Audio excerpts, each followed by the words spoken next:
Game number 2 of the 3-game series against the Bend Elks begins here today at the Hamlin Sports Complex. Hello and welcome to beautiful Springfield, Oregon for game number 2 of this 3-game series. Yesterday, Springfield winning 6-3 against the Bend Elks. What a victory it was for Springfield, and now an opportunity for their first home series win since the last week of June. It's been quite some time. We'll dive into that later on today here in the North Coast Electric pregame show. We had a great conversation with Alan Embry ahead of this game, but what a game it was yesterday, 6-3 the final. Austin Dillon got the start, and he threw 3 innings before allowing 3 hits, 3 earned runs, 5 walks, a strikeout. He got a good start. And then Tyler Bittinger came in, and he shut the door. 3 innings pitched for Bittinger, 2 hits, no earned runs, struck out 2, and then Ethan Polson came in and pumped the gas. 4 strikeouts in 2 innings, only 1 hit allowed, no earned runs for Polson. Alberghini came in and got his 5th save of the season, which leads the WCL. He's the lone man atop of the saves lead in the WCL now. Springfield with the win, now 17-29 on the season, 5-14 in the second half of the year, going up against a very good Bend Elks team that's already clinched the postseason. The Elks 29-17, 13-6 overall in the second half of the season. So, without further ado, here is head coach Alan Embry here on the North Coast Electric pregame show. Pre-game conversation brought to you by North Coast Electric. Knight Jarecki here with head coach Alan Embry. Alan, yesterday you guys got back in the win column. What was that feeling like to kind of get back in the win column after a tough stretch in the month of July? You know, it's been a grind. The boys had a little bit of energy yesterday, and they played pretty near flawless defense. So I think anytime we have the pitching and the defense, it gives the bats that confidence, and they showed up yesterday. Absolutely, and you know, if you look at the month of July, obviously you haven't had the same success that you probably would have wanted in terms of the record, but at the same time, the WCL is a developmental league. These guys are developing on the field, and that's the main thing about this league. Who are some of the players that really stand out to you over this last month that have really developed? You know, you've seen Alberghini get better, but he's been solid all year. But then you take the from Womack to Nolan Miller to our catchers that have been working hard. We've had our pitching staff's done well. Maris has turned the corner from a slow middle part of the season. Ked is back into his form. You can really go down the list on the development piece.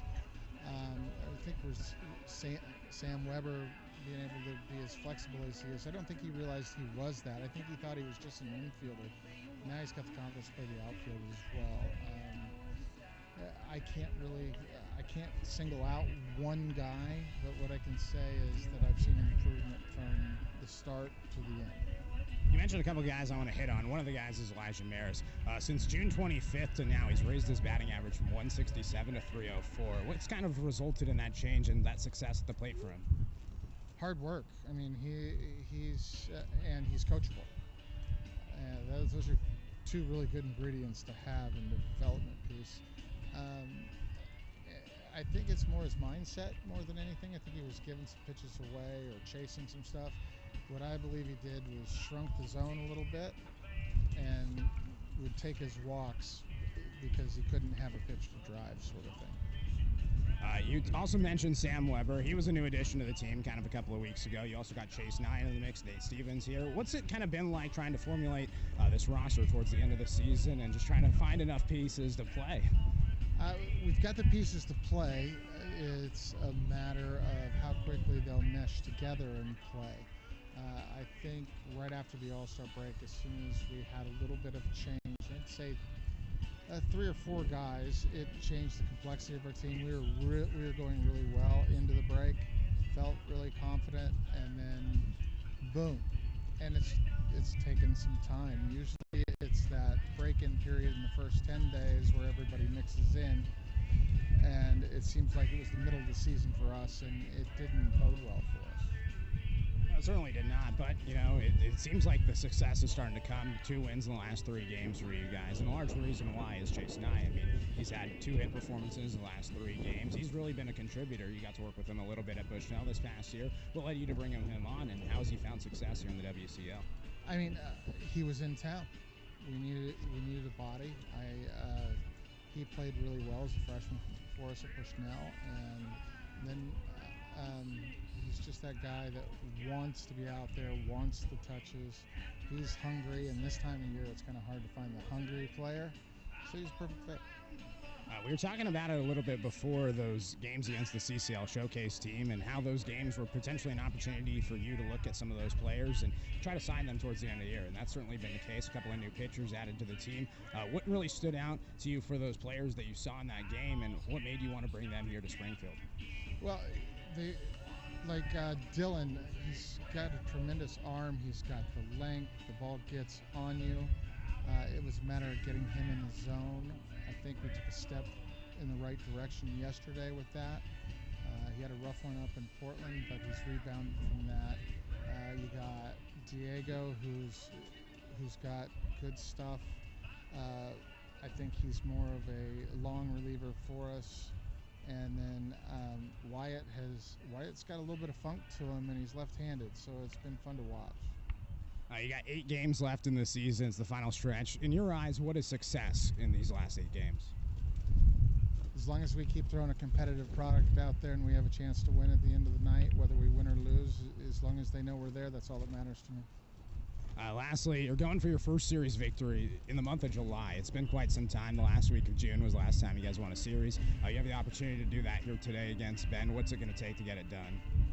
You won that series in Edmonton, but I mean like a full 9-inning game. Yeah, but they still count that in the league, so we're going to take it. What it's going to take is the same sort of effort we had yesterday. Good defense, timely hitting. I mean, 2-out hitting has been like the Achilles heel of this ball club. And to have that a couple times, the boys see it, they get the smile on their face. They're like, we can do that with 1 out, and we can do that with no outs as well. So that's the goal today. Awesome. Well, good luck today, Coach. Yep. Appreciate it. That was Alan Embry ahead of this game number 2 against the Bend Elks, a Bend Elks team that he used to be the pitching coach for. Actually won the WCL title with the Elks back in 2015. And Alan Embry looks for the series victory today against his former club. Spent a lot of his life, a lot of his post-baseball life in Bend, Oregon.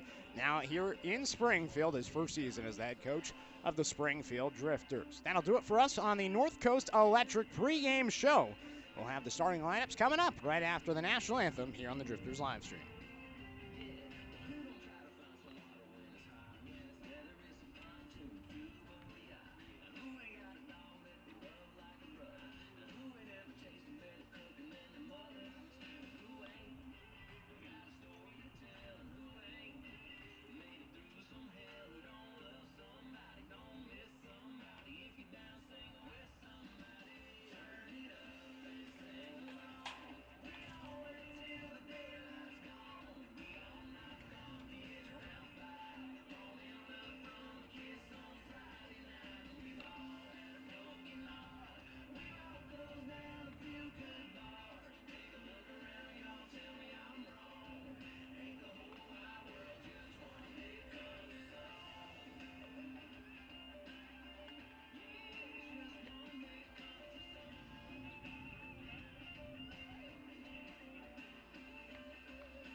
All right, fans, let's meet the starting lineup for the opposing Bend Elks.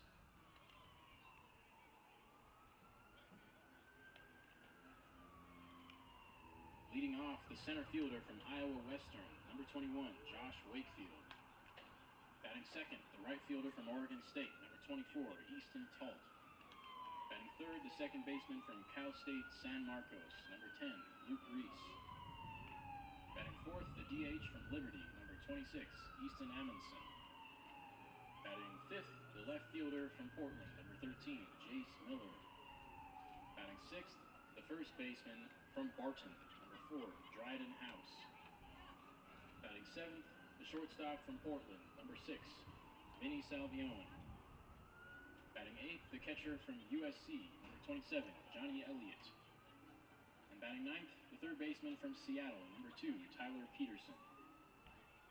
The starting pitcher for the Elks, from Northwest Nazarene, number 14, Cole Cowlin.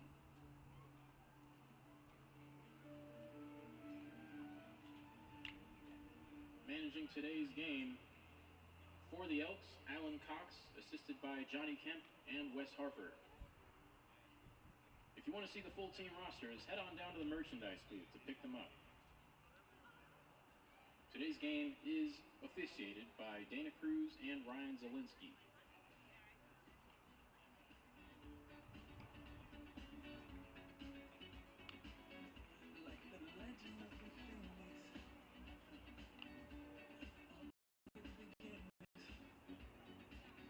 All right, fans, giving our first pitch today, our very own mascot.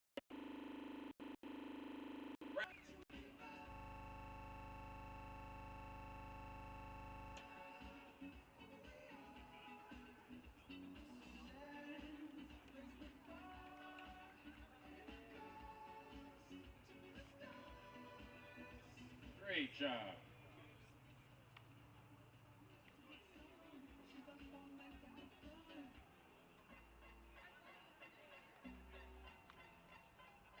All right, fans, get up on your feet. It's time to meet the starting lineup for your Springfield Drifters.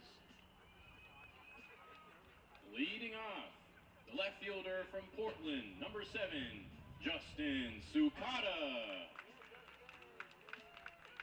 Batting second, the center fielder from Portland, number 19, Gage Bruce. Batting third, the first baseman from Hawaii, number 24, Kedron Kinsey. Batting fourth, the third baseman from Linfield, number 9, Elijah Maris. Batting fifth, the DH from Bushnell, number 10, Chase Nye. Batting sixth, the shortstop from Lewis Clark State, number 26, Sam Weber. Batting seventh, the catcher from Bushnell, number 43, Nate Stevens. Batting eighth, the right fielder from Oregon, number 44, Cale Paisano. And batting ninth, the second baseman from Lubbock Christian, number 1, Danny Womack.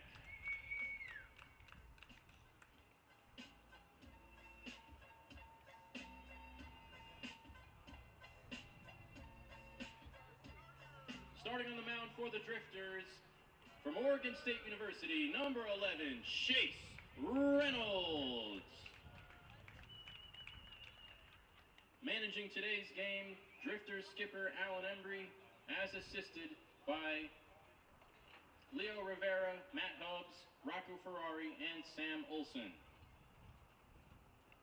Now, please rise and remove your caps for the playing of our national anthem.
Game number 2 of the 3-game series here at the Hamlin Sports Complex as the Springfield Drifters take on the Bend Elks. Knight Jarecki, happy to be with you this afternoon here in Springfield. It's a hot day, 88 degrees, the current temperature in Springfield. It feels warmer out there on the turf. Nonetheless, a beautiful day for baseball with no clouds in sight, just blue skies here on the South Willamette Valley. Starting lineup for the Bend Elks, Josh Wakefield leading things off, the center fielder, followed by Talt, the right fielder. Luke Reese, the second baseman, batting third. Easton Amundsen, the DH, batting fourth. Jace Miller, the left fielder, batting fifth. Dryden House, the first baseman, he's batting sixth. Vinny Salvione, the shortstop, in the seventh spot. Johnny Elliott, the catcher, batting eighth. Tyler Peterson, the third baseman, rounds out the Elks starting lineup, batting ninth. Peterson, the third baseman today for the Elks. Defensively for Springfield, Justin Sukata out in left field. Gage Bruce in center field. Kale Paisano getting his Drifters debut, a start in right field for Paisano. Not his Drifters debut, but his debut out in right field, I should say, defensively. Nonetheless, Paisano going to be out there in right field. Elijah Maris, the third baseman. Sam Weber at shortstop. Danny Womack, the second baseman, with Kedron Kinsey at first. And Nate Stevens catching behind the plate with Chase Reynolds on the bump today. Reynolds making his second start of the season for Springfield. So in steps Josh Wakefield, left-handed hitter, the center fielder from Iowa Western Community College. As Reynolds winds, fires, first pitch, outside, and run away 2 minutes later than scheduled at 6:37 here on this Wednesday afternoon. Slight breeze out towards left field. Drifters today wearing their blue jerseys, white trousers, blue hats, and blue socks. Swing and a miss from Wakefield, the center fielder. 1-1. Wakefield, a two-way player for the Elks, batting .318 this season, his 28th game overall with the Elks. 3 doubles, 2 triples, and 16 RBIs. 1-1 delivery, cut on and miss. 1-2. So Reynolds gets ahead against Wakefield. Reynolds, his second start with Springfield. His first outing came against Portland, which was a little over 7 days ago. Threw 2 innings and looked excellent. Misses up and away, 2-2. Reynolds, the first Oregon State Beaver on team this year, heading into his senior season at OSU. Just wrapped up his first year there. 2-2. Up and away. 3 balls and 2 strikes.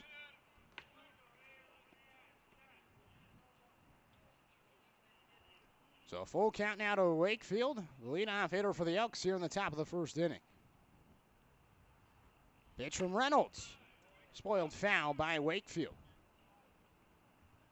3 balls and 2 strikes. Reynolds from Albany, Oregon, 6'1", 215 pounds.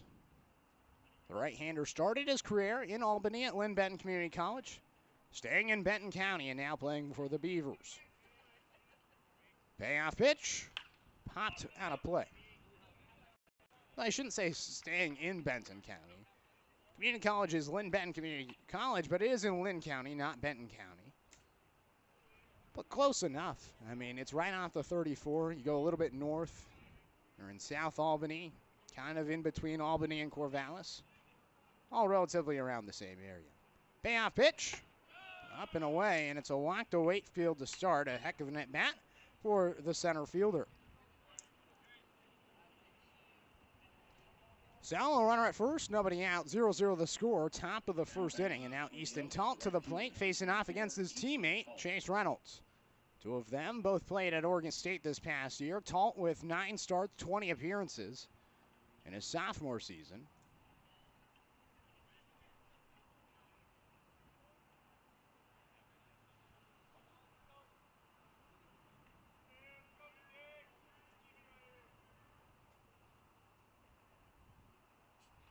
First pitch popped up by Talt, a mile in the sky, first base side. Stevens watches it into the bleachers, 0-1.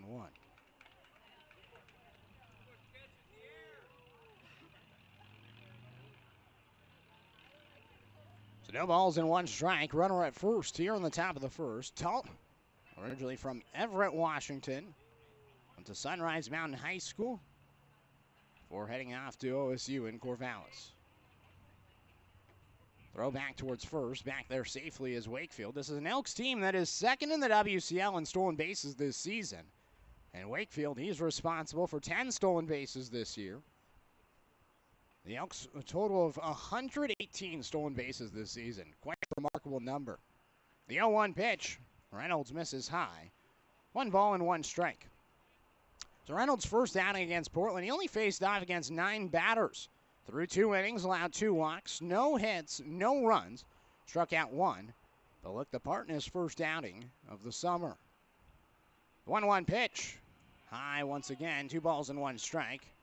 Talking to Kyle Whitty, the assistant GM of the Springfield Drifters, asking him a little bit about Chase Reynolds, and was asking him, well, why hasn't he thrown more for us? Is he going to throw again? And he said, yeah, you know, the problem with him is he actually has another job. So he's working part-time during the summer, and so when he can throw, he'll come out here and throw, and that's certainly been the case now twice in this last part of the season. This is up and inside. 3 balls and 1 strike to Tult. So he's not with the club every day. But when he's available, the Drifters are going to take it. You can always use more pitchers at this point in the season. 3 balls and 1 strike. Reynolds' pitch. Elevated above the chest. Oh! Comes in a strike. 3-2. Ryan Zielinski, the home plate umpire. Dana Cruz, the field umpire. And Zielinski that time, a late call on a strike. But Reynolds will take it. Full count, runner at first. Throw back towards first. Back there safely is Wakefield.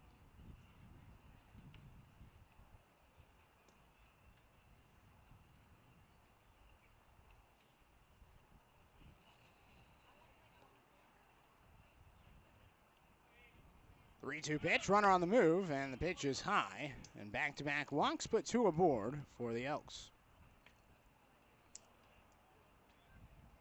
It's a Springfield team that has the 10th most walks in the WCL. The second baseman, number 10, Luke Reese. And it feels like the walks are starting to pile up as of late. Alan Embry talked a little bit about that to me off the mic, just talking about how he felt like they got to limit the walks because when the walks come, it feels like they're scoring 90% of the time. We'll see if that happens here in the top of the first inning. 2-1, nobody out. First pitch, high to Luke Reese, 1-0. Reese, his first start in this series, a sophomore at Cal State San Marcos, batting .228 this season, 4 doubles, 2 triples, 2 home runs, and 15 RBIs. So slugging it pretty well at .351 despite the .228 batting average. Reynolds nods his head, comes to the plate, swing and a miss by Reese. 1-1. Good pitch from the right-hander in Reynolds.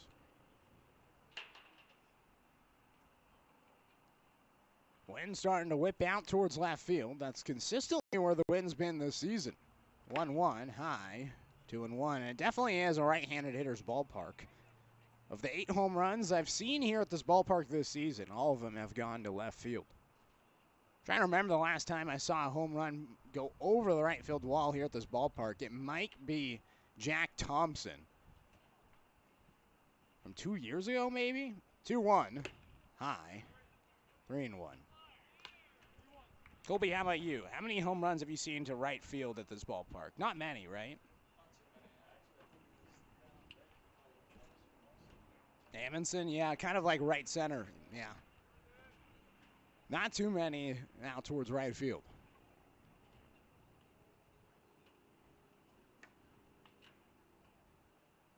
.3-1, popped foul.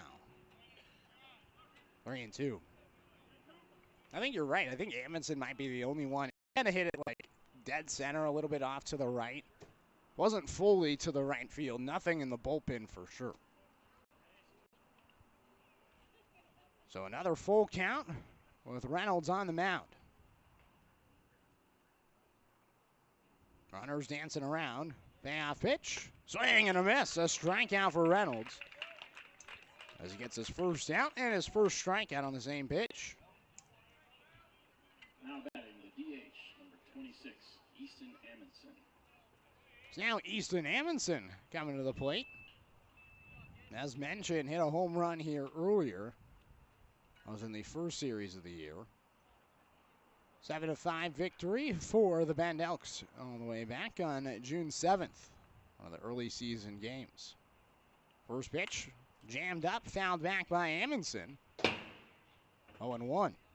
Amundsen coming in, the top hitter in the WCL, leading the league in batting average at .374. He's 8th in the league with 30 RBIs this season, and he's 7th in the league in doubles hit this season with 11. Quite the slugger, slugging .561 on the season.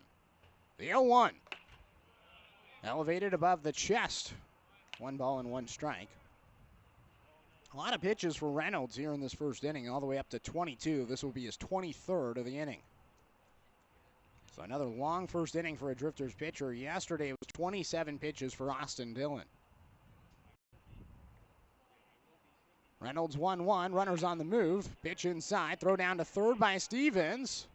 A little late on the tag by Maris.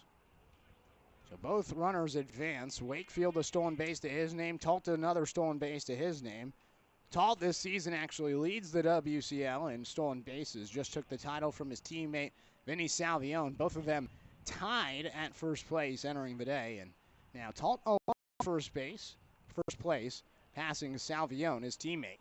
Salvione batting in the 7th spot today for the Elks, so a chance for him later on to try to tie Talt or retake the lead. Swing and a miss by Amundsen. 2 balls and 2 strikes. So big time at bat for Reynolds. Trying to get Amundsen, the dangerous hitter at the plate for Bend, and put a much-needed second out on the board with 2 in scoring position. 2-2. Early swing fouled off by Amundsen. 0-1. Amundsen transferred to Liberty this past season. Attended Lower Columbia College for a couple of years before transferring all the way across the country to Lynchburg, Virginia to go play for the Flames. Started 3 games, had just 1 hit and 13 at-bats for the Flames. 2-2. Sails high and away. And it's another full count. So each of the 4 batters to come to the plate so far have seen a full count in an inning that's already taken 10 minutes.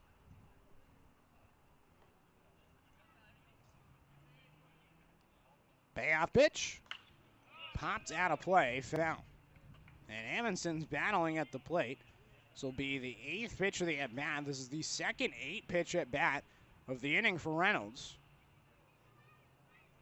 And this will be the 28th pitch of the inning, surpassing yesterday's first inning total of 27 by Austin Dillon.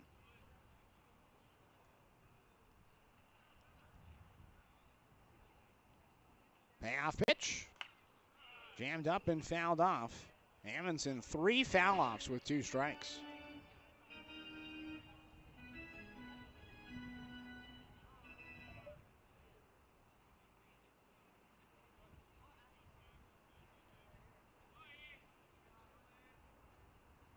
Reynolds glares in and comes set.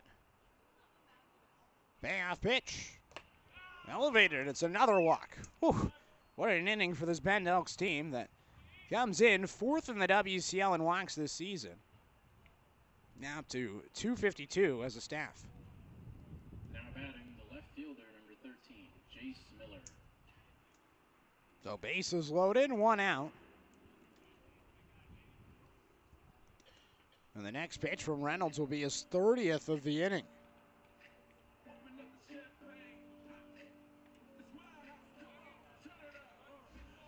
Nate Stevens out to talk things over with Chase Reynolds.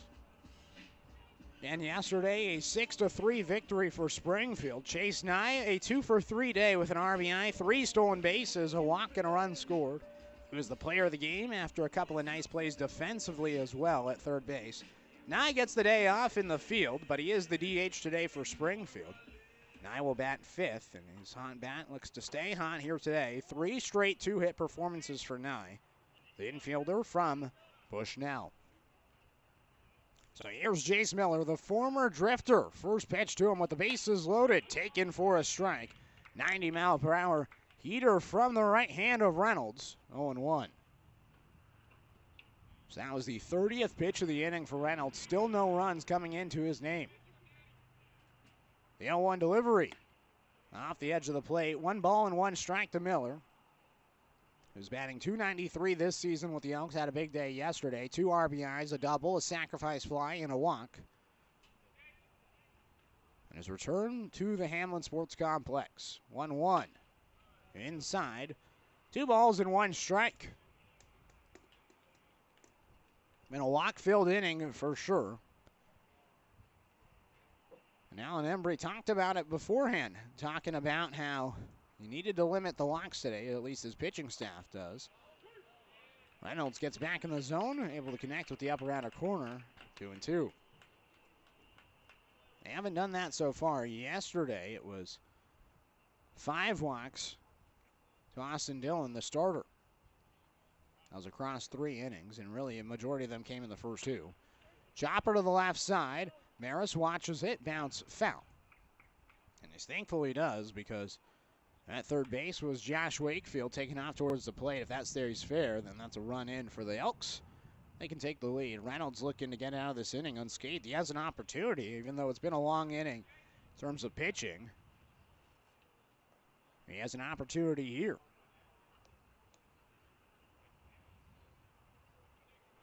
This will be the 35th pitch of the inning for Reynolds. We've seen every at bat so far, but this one reach a full count. 2-2. Swing and a miss. A strikeout for Reynolds, his second K. And he puts a much-needed second out on the board here in the top of the first. 0-0 still the score. Bases loaded, 2 outs now for Dryden House. Now batting the first baseman, number 4, Dryden House. So here's House, left-handed hitter from Barton College, originally from the Okotoks, Alberta. 6 foot 210, the 136 hitter. Takes a strike, 0-1. That 136 average, a little bit misleading. Just his 7th game overall, 3 hits and 22 at-bats. Went 1 for 4 yesterday with an RBI in the loss against Springfield. The 0-1 from Reynolds. Glared at high. 1-1. 91 miles per hour from Reynolds, using the fastball once again.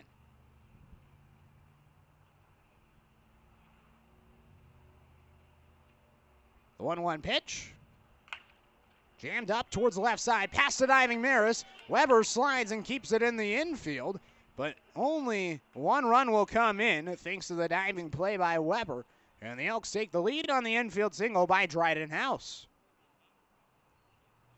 Now batting the catcher, number 27, Johnny Elliott. So the first hit of the game goes to Dryden House. Talt advances to third. Correction. Amundsen goes to second. Number 6, House to Vinny first. Salvione.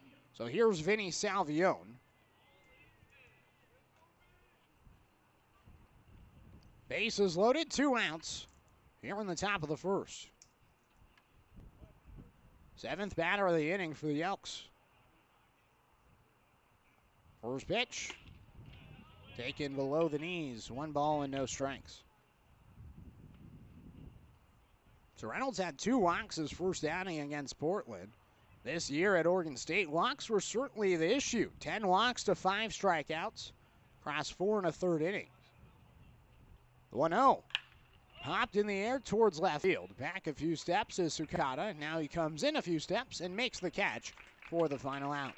1 run comes in on 1 hit. 3 left stranded. No errors defensively. A long first inning on the mound for Reynolds, but he gets out of it with just 1 run coming in on the infield single by Dryden House. End of the bottom of the first, 1-0. It's the Elks leading here on the Drifters live stream.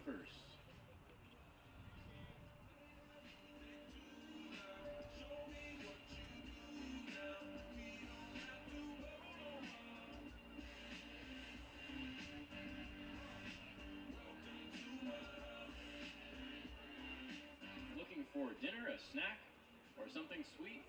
Visit our concessions located inside our ballpark, down the first and third baseline.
for the Drifters, the left fielder, number 7, Justin Sukata. 1-0 the score. It's the Bend Elks leading here at the Hamlin Sports Complex. Bottom of the first inning, Justin Sukata, Gage Bruce, and Kedron Kinsey due up as the first pitch from Cole Calnan in for a strike, 0-1. Home plate umpire once again, Ryan Zielinski. Dana Cruz out in the field. Calnan, the right-hander from Northwest Nazarene, delivers a pitch that swung on and missed by Sukata, the leadoff hitter. 0-1. Calnan making his 9th appearance of the year, his 2nd start overall. His first start actually came against Springfield here in this ballpark back on June 9th. Pitch outside, 2 balls, 1 ball and 2 strikes to Sukata. Calnan in that start against Springfield through 7 innings, allowed 10 hits but just 2 earned runs and had 2 strikeouts, no walks. Able to limit the damage. Slider just misses the zone, not sure where. Maybe a little bit high to Sukata. Drifters will take it. Nice slider from Calnan that broke 12 inches. Uses the slider again. Sukata waits for it and pops it up towards right field. In to make the catch is Easton Talt for out number 1. Defensively for the Elks, Talt out in right field, Josh Wakefield in center field, Chase Miller out in left. Tyler Peterson at third base, Vinny Salvione the shortstop, Luke Reese the second baseman, Dryden House the first baseman, and Johnny Elliott catching behind the plate. 1 out, nobody on. Here's Gage Bruce. Bruce takes a strike, 0-1. So Bruce, the 2-hole hitter today, was the leadoff hitter yesterday. Went 1 for 3 with a triple, 2 RBIs, and a walk to improve his batting average to .248, on base percentage to .310. Takes the 0-1 for a strike from his former teammate Cole Calnan, the two of them on the Drifters last season in 2023. And now they meet once again here in Springfield. The 0-2 pitch. Bruce waits and watches it miss outside. 1 ball and 2 strikes.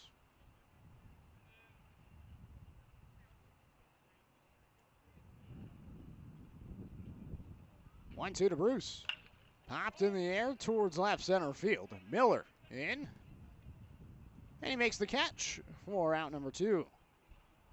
Quickly 2 up, 2 down to start this bottom of the first inning for Springfield offensively. And now Kedron Kinsey coming to the plate.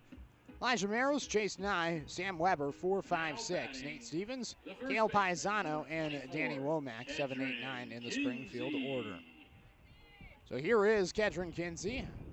New walk-up song for Kinsey, his 3rd of the season. Always silly when the players ask for a new walk-up song, but nonetheless, that's the case with Kedron Kinsey.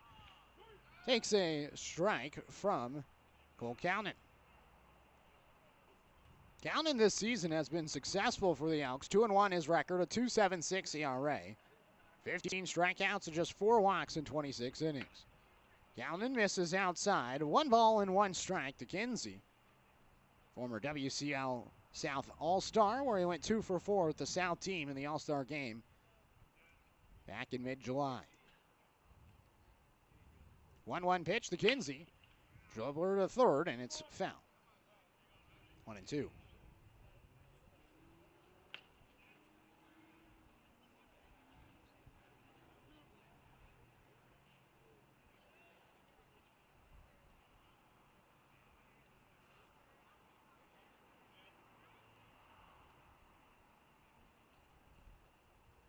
So Calnan will get back on the mound.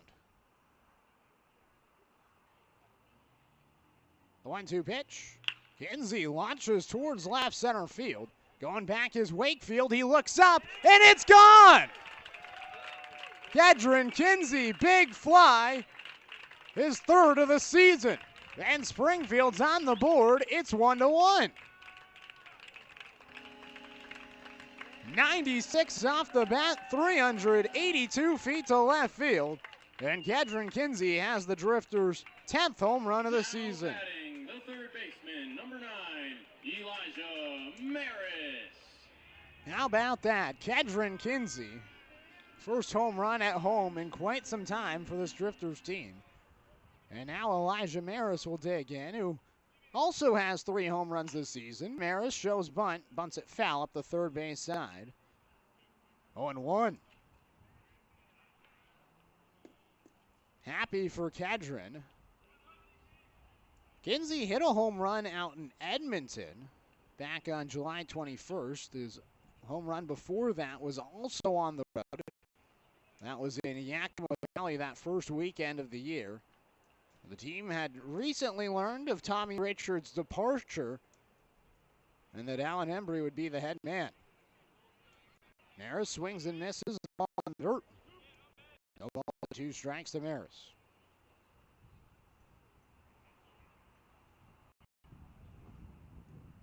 Callan wastes no time. Ahead 0-2, delivers.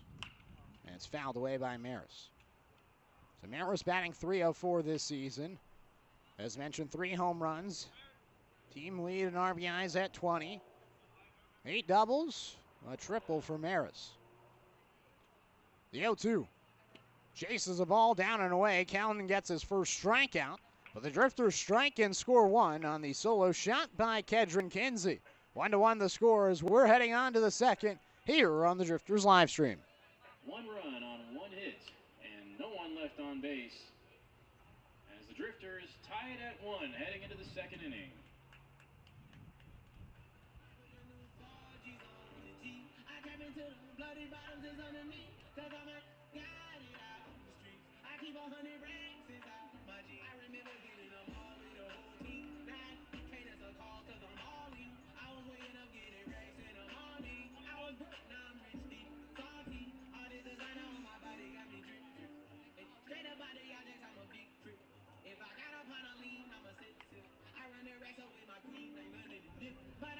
A new pitcher for the Drifters from Lynn Benton Community College, number 21, Wyatt Connolly.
Now batting for the Elks, the catcher, number 27, Johnny Elliott.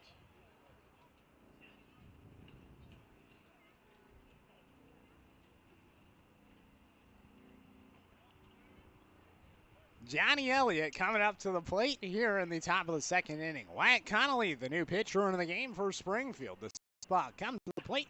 First pitch to Elliott, bounce to the left side. Backhand, long throw across from short. 1 hop to Kinsey, but he can't beat the legs of Elliott as Johnny legs it out for an infield single.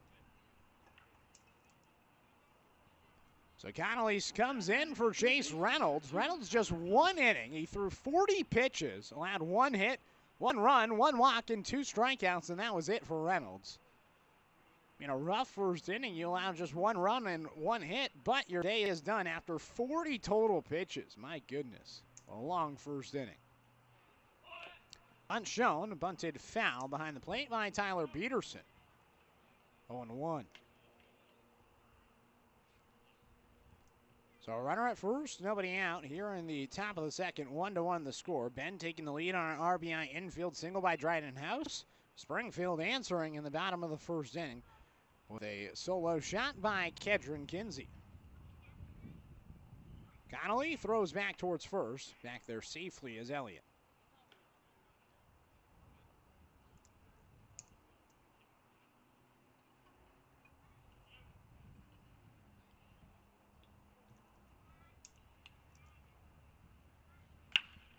Pitch grounded towards the first baseman, Kinsey. Goes to Weber for one. The throw back towards first late as there was a diving play by Peterson to leg it out for fielder's choice play. Connolly was the one coming over to field at first base.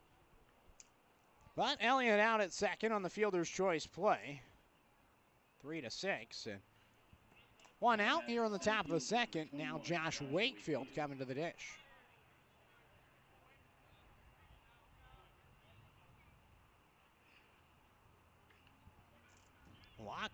Wakefield's first time up. Second time through the order now for the Elks offensively. Connolly misses inside 1-0. So Wyatt Connolly in for the third time this season for Springfield. He has a 9.00 ERA, giving up 3 earned runs across 3 innings. Has 1 strikeout, 1 walk, 5 hits allowed. Ground ball up the middle on the 1-0, through to center field. Wakefield has a hit. Bruce picks it up, trying to go to third on the play was Peterson. Ball gets past Maris, but backed up by Connolly. Peterson goes first to third on the grounder up the middle. Now batting the right fielder, number 24, Easton Talt. So now Easton Talt coming to the plate.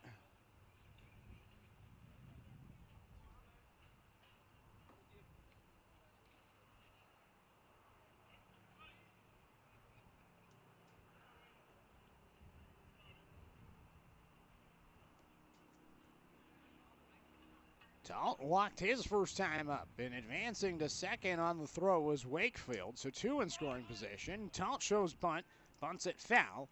0-1 looking for the squeeze play here with 1 out and 2 in scoring position. Elks a chance to take the lead here on the top of the second. So Talt with a walk his first time up, starts behind 0-1. We'll see if he shows bunt once again. Ground ball to the right side. Picking it up is Womack. The throw to first base in time to retire Talt.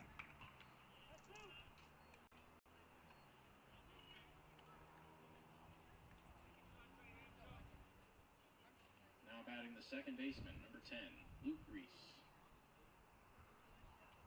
Brings up Luke Reese.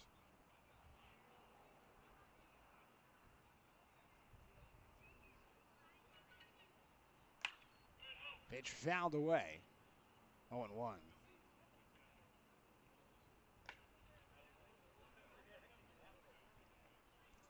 So Reese, he struck out swinging his first time up. His 20th strikeout of the season. This is number 32 for Reese. The 0-1 outside. 1-0. So 1 run in to score. The Elks leading 2-1 on the RBI ground out by Talt. Advancing to third is Wakefield. Runner at third, 2 outs, 2-1 the score. Elks leading. The 1-1. High. 2 balls and 1 strike to Reese. So the Drifters going to have to try to play from behind once again. Yesterday they were trailing 1-0, scored 4 runs in the bottom of the second, and that was enough to hold on for the remainder of the game, winning 6-3. Connolly misses up and away. 3 balls and 1 strike to Reese. A little bit of a quicker inning so far in terms of pitch count for Connolly, despite the 1 run coming in. It's been a lot more efficient. The 3-1, up and away. And it's a walk to Reese to put runners on the corners with 2 outs. Now batting the DH, number 26, Easton. It's now Easton Amundsen, the Drifters' killer, will come to the plate. He walked his first time up, a 9-pitch at bat.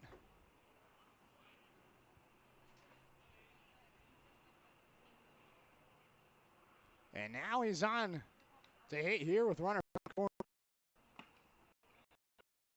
Pitch in for a strike, 0-1. To Amundsen, I mean, he did it last year when he was with Wenatchee. and absolutely crushed it. Was the WCL Player of the Week last year when going up against the Drifters in mid-June. Takes it up and inside. 1 ball and 1 strike. I believe he hit a home run, had a couple of doubles. And then he did it again this year early in the season. A couple of multi-hit performances against Springfield. Throw back towards first. Diving back there safely is Reese.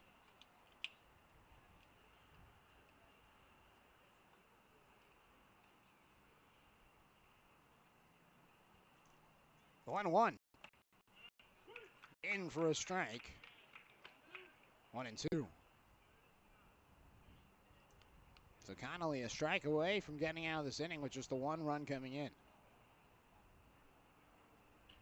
Southpaw glares in this lefty versus lefty battle. Takes a breath and delivers. Breaking ball jammed up, grounded to Maris on 2 hops. He fields, Crows hops to first. Kinsey there with a stretch for the final out. 2 left stranded, 2 hits in the inning with 1 run coming in. No errors defensively, heading to the bottom of the second. 2-1 the score. It is the Elks leading here on the Drifters live stream. The score now, Elks 2, Drifters 1, heading into the bottom of the second.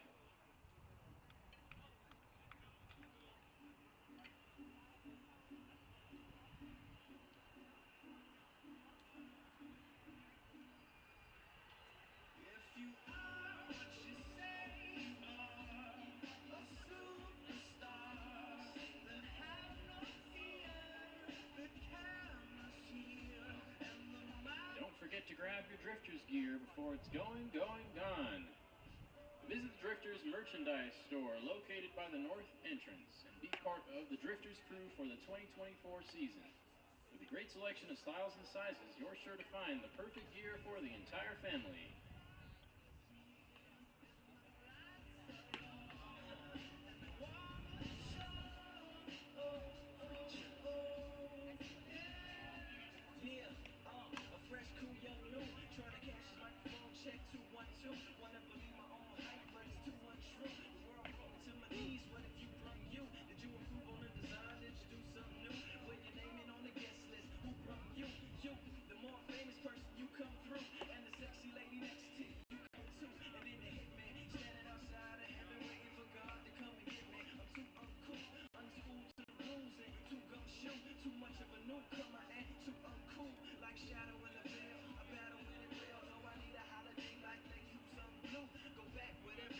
Now batting for the Drifters, the DH, number 10, Chase Nye.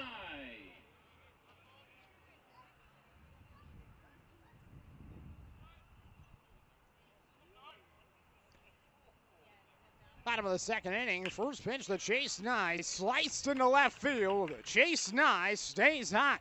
Another hit for Chase Nye as he just continues to go on a tear. Starts his Drifters career, now 7 for 12. After picking up his 7th hit of the season, 6 for 11, batting .545 entering today. And the first pitch he sees from Cole Calnan, he lines into left field. And Nye now has 7 hits and 12 at-bats. What a start for the freshman, who just wrapped up his freshman year at Bushnell. He's going into his sophomore year with the Beakins. First pitch to Sam Weber, up and inside, 1-0. 2-1 the score. Bend with the lead here in the bottom of the second inning. Weber, the shortstop, batting just below 300 for the first time, fouls it away. 1-1. Now batting at .293 after an 0-for-4 day yesterday. It had been quite some time since Weber had been held hitless in a game. Maybe just the first or second time this season he had been held without a hit in a start. 1-1, taken down and inside. 2-1, and even at that, he had reached one other time on a walk in that one game where he did not reach on a hit. Throw back towards first. So yesterday, really the true first game where Weber was held off the base path. 6 walks this season with his .293 average. His 16th game overall and on-base percentage above 400 at .408. 2-1 inside, throw back towards first. Diving back there safely is Nye.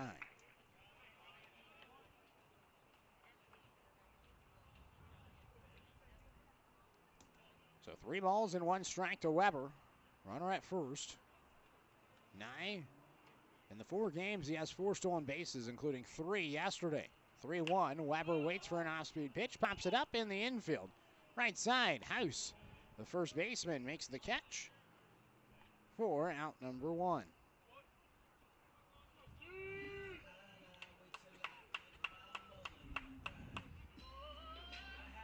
Brings up Nate Stevens. Number 43, Nate Stevens.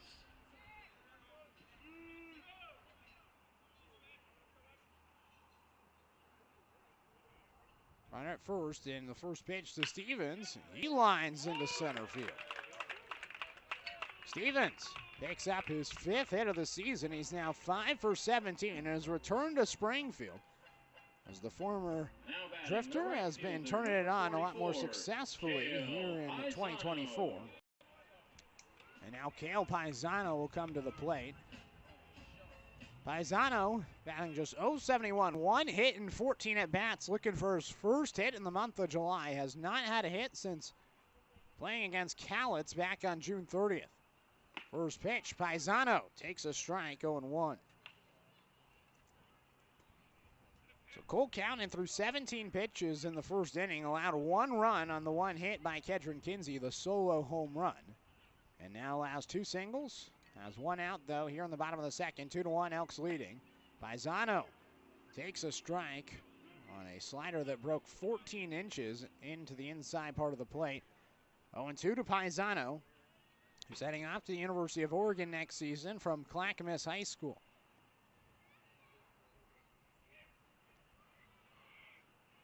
The 0-2. Slider away. 1 ball and 2 strikes to Paisano. So Paisano, his first start in right field. We've seen him as a defensive replacement in right field a few times, but the Drifters losing a majority of their outfielders, they're kind of limited in that position, and they put Paisano out there. Has a high chopper to first. Amundsen fields it and will take it himself to the first base bag. Paisano grounds out to first for out number 2, but both runners advance. Nye to third. Stevens the second, and now Danny Womack will come to the plate. Number 1. The 9-hole hitter. Womack. Womack still hitless on the season. He's walked once, but a chance for his first hit and first RBI here with Nye at third and Stevens at second. A couple of beacons on the base paths. 2-1 the score. First pitch to Womack, hits him on the back. So a hit by pitch allowed by Countin. The Elks' second fewest hit by pitches allowed in the league. And the first pitch clips Womack's back. So now bases loaded, 2 outs. Top of the order due up, and it's the former Elk, Justin Sukata, coming to the plate.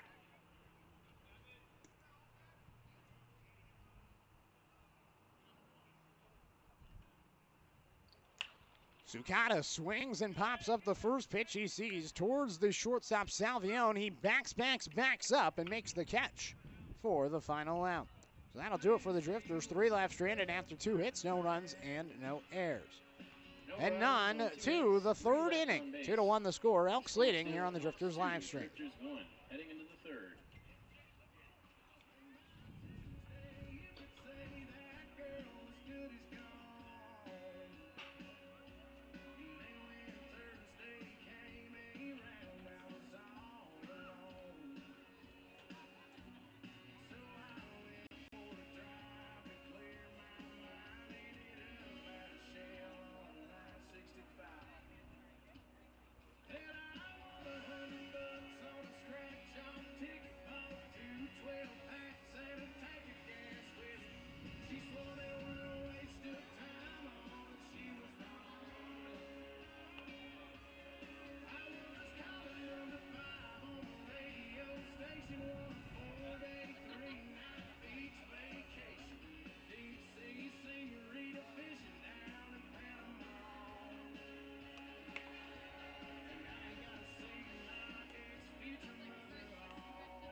for the Elks, the left fielder, number 13, Jace Miller.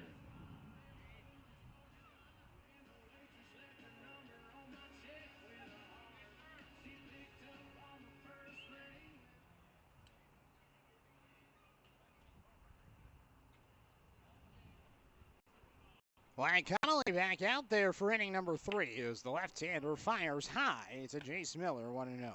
Miller, Dryden House, and Vinny Salvione due up for the Bend Elks. The 1-0. In for a strike. 1 ball and 1 strike to Miller, who struck out swinging his first time up.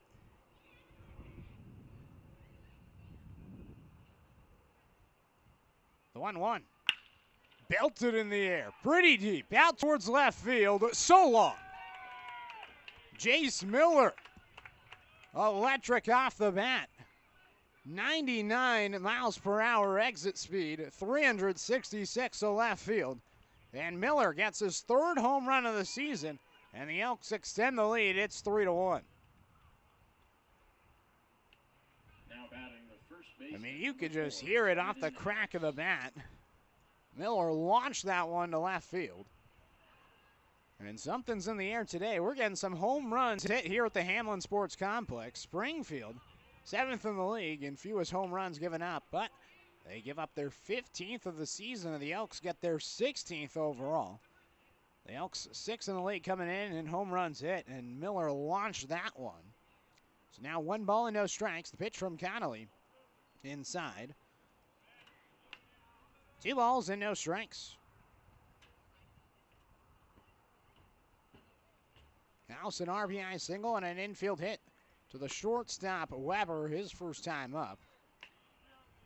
Now he's ahead, 3 balls and no strikes after Connolly misses the zone. Connolly threw 16 pitches his first inning through.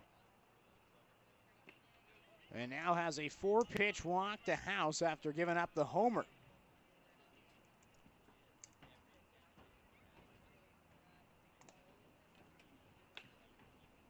Now batting the shortstop, number 6, Vinny Salvione. So now Vinny Salvione to the plate, runner at first, nobody out. Salvione, he flew out to left field his first time up and now looks to put himself on the bases. First pitch to him. Taken down and inside, 1-0.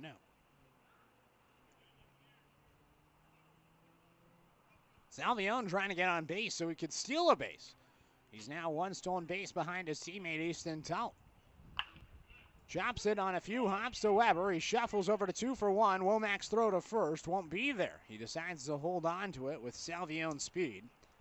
So Salvione reaches on the fielder's choice play. Out number 1 recorded on the 6-4 ground out. Brings up Johnny Elliott. Freshman at USC, who singled his first time up on the first pitch he saw, picked up his 12th hit of the season in 35 at-bats. Elliott fouls it off himself. He rolls over the plate and will get back up with a sore leg. 0-1, Elliott from Newport Beach, California, 6'3", 205 pounds, heading off to go play his first season in the Big Ten with the Trojans, and he certainly looks the part. Does not look like an incoming freshman at all. Throw back towards first from Connolly. Back there safely is Salvione with his speed. Salvione, 21 stolen bases this season. Him and Talt were tied with 21, but Talt picked up his 22nd. Runner on the move. The 0-1 outside. Stevens' throw over the head of Womack into center field. And Salvione will advance to third on the throw from Stevens. So another stolen base for Salvione, his 22nd of the season. And then he advances to third on the air from Stevens. Drifters yesterday, an air-free game. As the defense, which was once second in the league in fielding percentage, has since plummeted to 9th. Pop up in foul territory. The 0-1 out and away.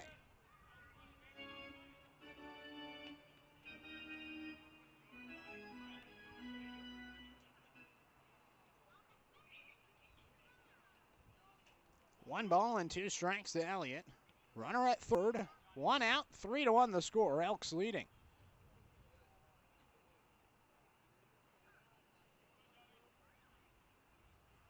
One, 2 from Connolly. Fouled off. Ooh, look out for cover. Almost hit a couple of Elks in the dugout. Seemed to be okay after the ball ricocheted wide.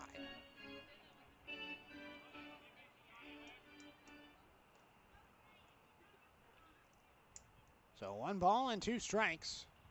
Connolly takes a breath and comes to the plate. Elliott launches the ball towards left field. Into the corner it goes.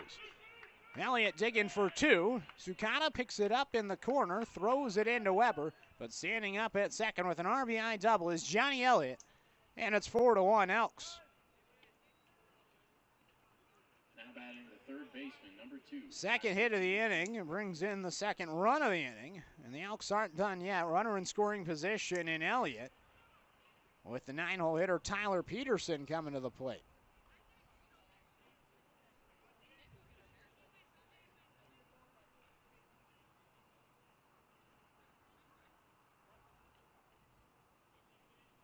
Elliott, he reached on a fielder's choice. Rather, Peterson reached on a fielder's choice his first time up. 1 out, runner at second. First pitch to Peterson. Taking in the turf. Staying at second is Elliott.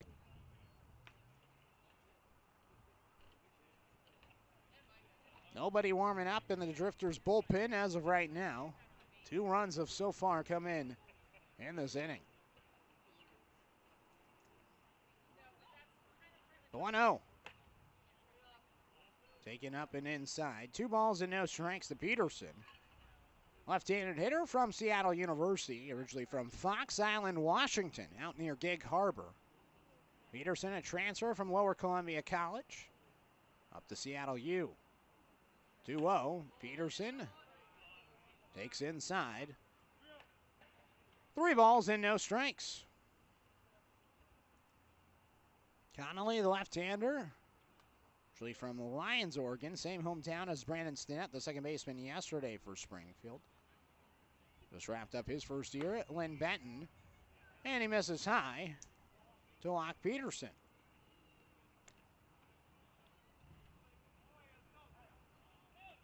Second walk of the inning, 3rd overall for Connolly. And now the second time through the order for the left-hander. And now Josh Wakefield coming to the plate. So the 3rd time through the order now for Bend. Wakefield, a walk, a run scored, and a single so far. Connolly's first pitch. Inside, 1-0.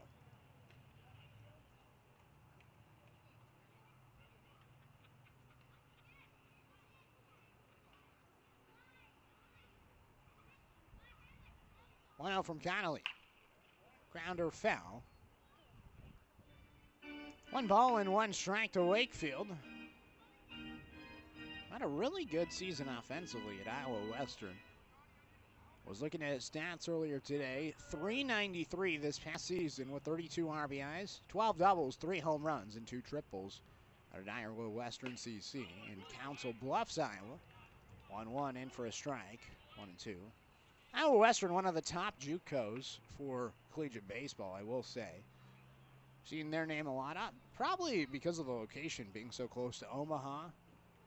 Nice big city for that JUCO. 1-2, taken in the turf. 2 balls and 2 strikes. 2 on, 1 out. 4-1 the score. It's the Elks with the lead.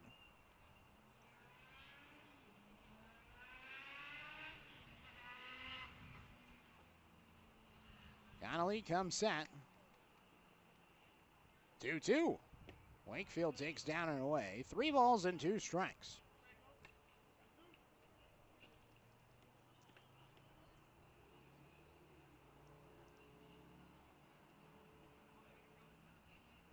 This will be the 24th pitch of the inning. 3-2. Popped in the air toward shallow left field. Maris giving chase. Back, and Weber calls him off. So Weber makes the catch for out number 2. 2 outs now for Easton Talt. Now batting the right fielder, who's now tied again with his teammate, Vinny Salvio, for league high in bases this season.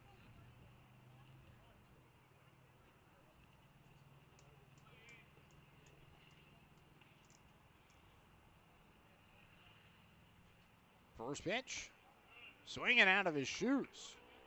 0-1. Connolly, nice pitch located at the bottom of the zone.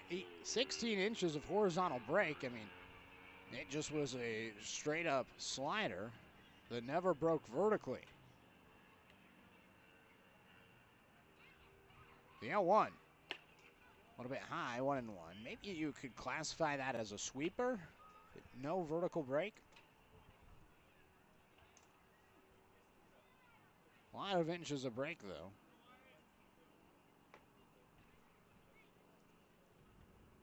One ball and one strike to Tult. Pitch from Connolly. Outside. 2-1.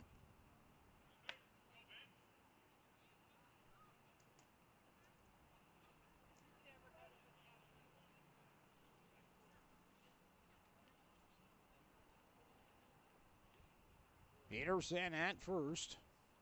Elliott at second. The 2-1 pitch breaks inside. 3 balls and 1 strike. Connolly a ball away from walking the bases loaded. 4-1 the score. Elks leading. 1 run in the first, 1 in the second, 2 in the third so far for the Elks. Still just the top of the third inning. Drifters scoring 1 in the bottom of the first thanks to the home run by Kedron Kinsey. 3-1 pitch. Bounce to the first base side. Foul. Count goes full to back-to-back batters.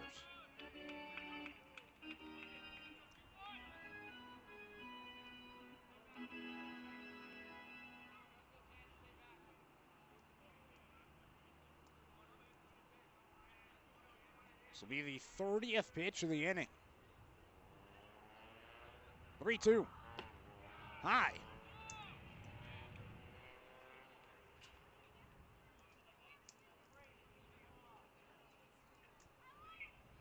So now the base is loaded as Elliott goes to third base. Peterson moves to second, and Talt goes to first. So the base is loaded for the 3-hole hitter, Luke Reese. Reese digging in for the third time. Strikeout and a walk so far for Reese. Connolly, that was his 4th walk. Reese swings and misses. 0-1 as Connolly starts ahead, looking for his 2nd strikeout against Reese to just retire this inning and keep it at just 2 runs coming in. The 0-1. Up and away. 1 ball and 1 strike.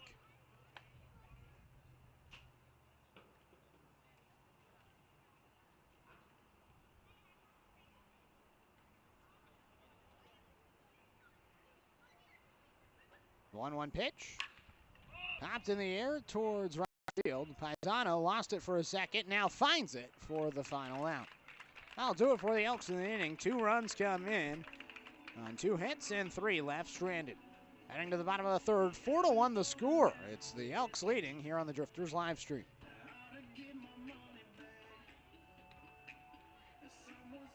2 runs on 2 hits, 3 left on base. The score now, Elks 4, Drifters 1, heading into the bottom of the third.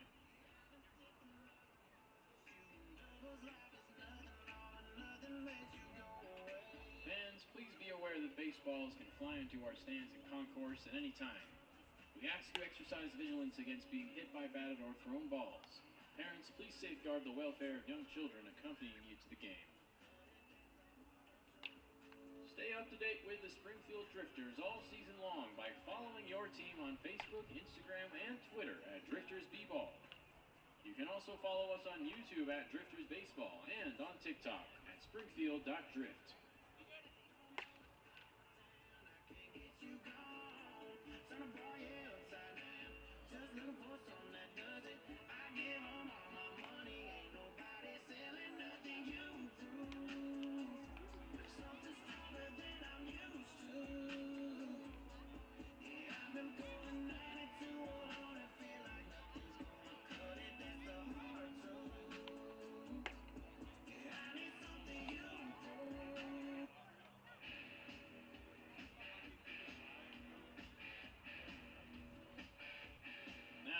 Batting for the Drifters, the center fielder, number 19, Gage Bruce.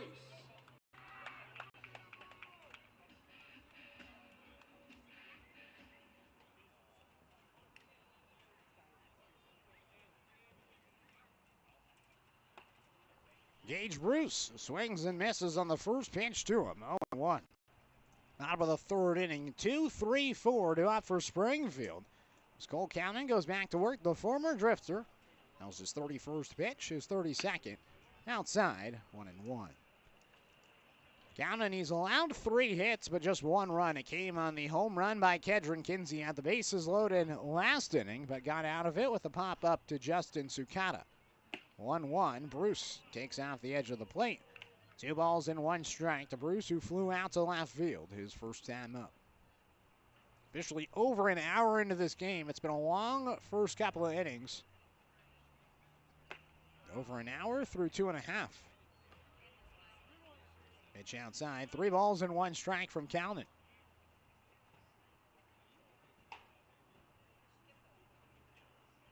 3-1 delivery. Bruce bounces it foul. Where's the effort from Leo? What is he doing? He just stood there. He could have caught it with his hand. He just watched it go by.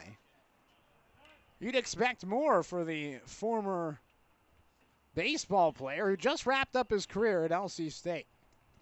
Come on, Leo. 3 balls and 2 strikes. Cowden's payoff pitch. Popped to foul by Bruce. Do it one more time. Springfield trailing 4-1. The Elks scoring in each of the first 3 innings offensively. Drifters pitchers up to 89 pitches through 3 innings.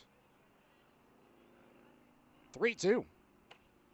Slider that misses a little bit high. And Bruce works a walk. The first walk given up by Cowden. Now Kedron Kinsey digs in. Now batting the first baseman. 1 for 1 with a home run to left field. Kinsey.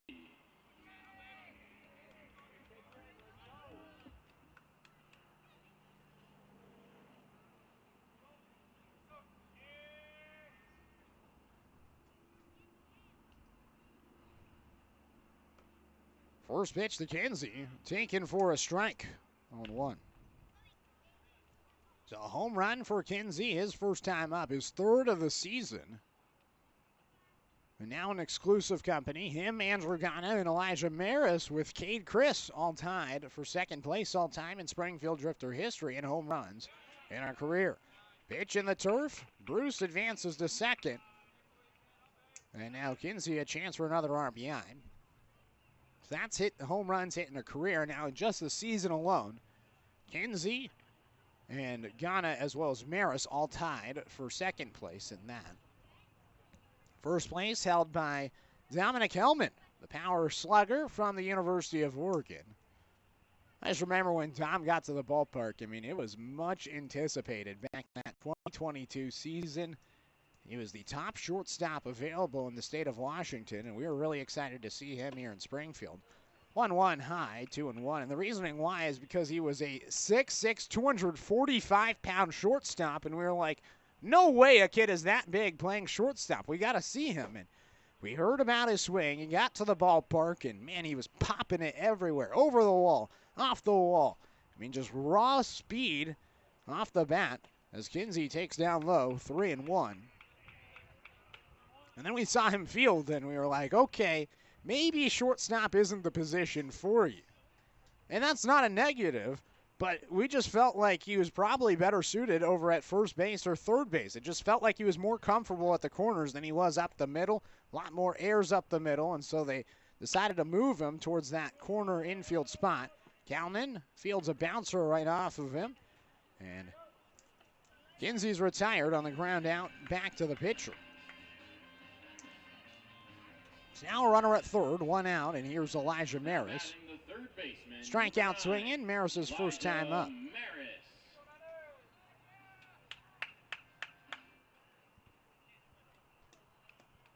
So Bruce at 3rd. Drifters trying to make the lead 2. First pitch to Maris. Pops the ball towards left field. Going back is Miller. At the track, he backs up. He leaps. It's gone! Elijah Maris!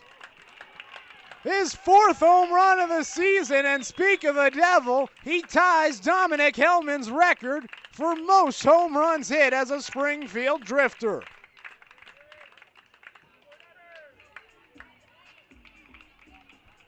.95 off the bat, 347 feet to left field, and it's 4-3, Elks leading.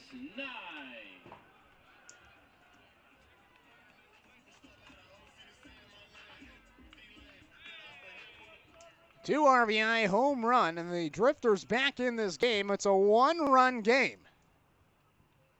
Chase Nye takes a strike, 0-1. So Hellman's record now tied after the 4th home run of the season by Elijah Maris.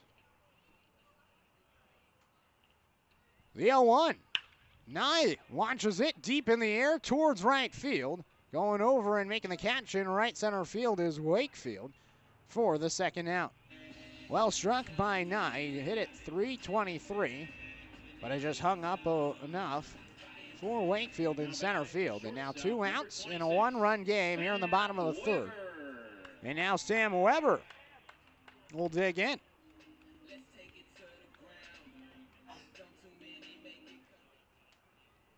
Second home run hit today for Springfield. They came in with just 9 on the season. Now they're up to 11. So Drifters team that only hit 7 home runs last season, as Weber takes down and away, 1 ball and no strikes. But this year, a lot more pop. And it's good to see this season. Weber takes a strike, 1-1.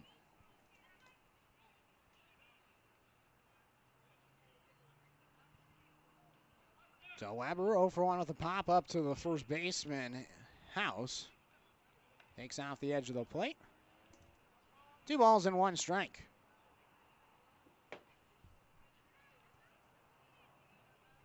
Calnan fires in a pitch. That's outside. 3-1. So not the start that Calnan wanted. Hoping to go deep. So he's trying to settle in back in his home ballpark from last season. 3-1. Weber early on the swing. Fouls it away. Rivera just locked in at third base coach today. I mean, he is not moving. He just glares in. He doesn't care that it's going right past him. No effort at all. All he cares about is giving the signs of Weber. Leo and Weber, both teammates at LC State this past spring.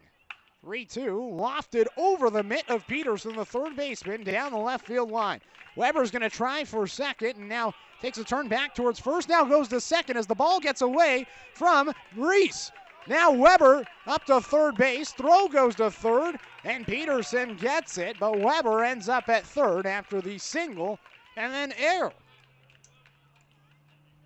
I mean, he was content with a single.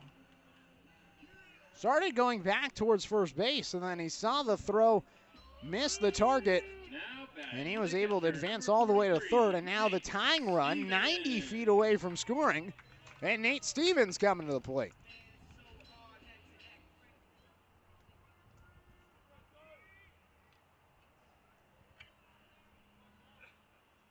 So Weber at third, Stevens at the plate. Stevens 1 for 1. He looks at the first pitch for a strike, 0-1. Singled the last inning, and now looking for his second hit of the game. He's had 1 2-hit performance in his return to Springfield. Game 4 days ago on the 27th. Steve-O takes off the edge of the plate. 1 ball and 1 strike. It's also yesterday's pregame conversation, talking about his journey. D1 to JUCO to D1 to NAIA. A great story for Nate Stevens. You can catch it on our YouTube channel. Don't forget to subscribe to Drifters Baseball on our YouTube and follow us on social media at Drifters People. 2 balls, 1 strike. Runner at third. Pitch from Calnan. Breaking ball fouled away by Stevens. 2-2.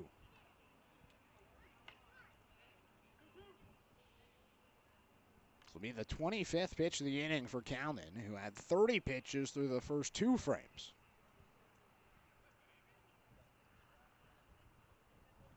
Two-two pitch. Stevens takes in the turf. So a full count to Stevens. Kale Paisano awaiting on deck. 1-run game with a chance to tie here in the bottom of the 3rd inning. Payoff pitch. Swing and a miss. That'll do it for Stevens as Kalman picks up his 2nd strikeout. Leaves 1 stranded at 3rd after 2 hits in the inning and 2 runs coming in. 1 error defensively. We head on now to the 4th inning. 4-3 the score here on the Drifters live stream. And the Drifters make it Elks 4, Drifters 3. Headed into the 4th.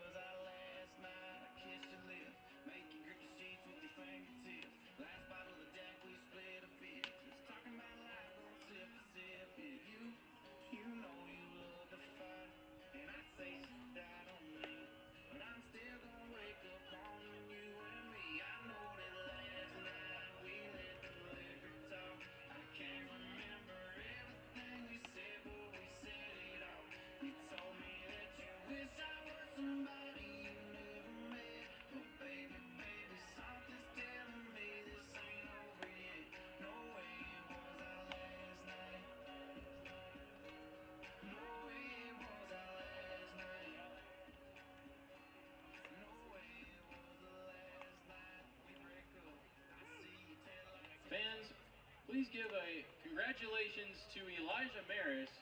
With his home run, he just tied the Drifters record for career home runs with Dominic Hellman.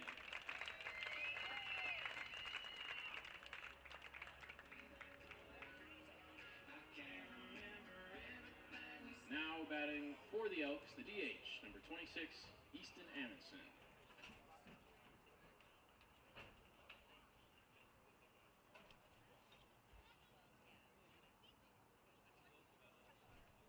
Easton Amundsen leading things off. First pitch to Amundsen. He pops in the air deep towards right field. It's hook and foul, and it lands foul. 0-1. Amundsen, Jace Miller, and Dryden House due up.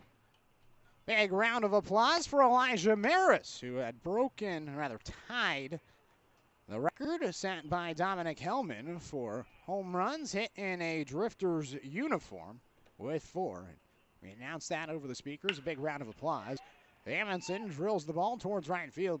Paisano twisting, turning, making the catch for out number 1. Brings up Jace Miller, who launched one over the left field wall his last time up. Solo shot. Last inning kick-started a 2-run inning for the Elks.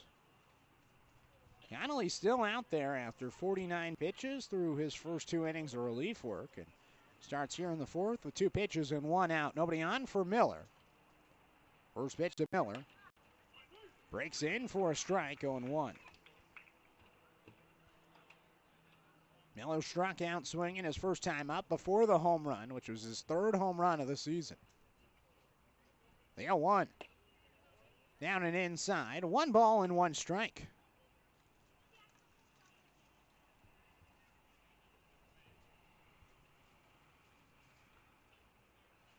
Top of the 4th inning, 4-3, Elks with the lead. Connolly's 1-1. Miller grounds it over to Maris, who picks it up, throws over first base, and retires Miller. 2 up, 2 down to start this 4th inning. Connolly more successful in his 3rd inning of relief work. Now Dryden House to the plate. An RBI single and a walk so far.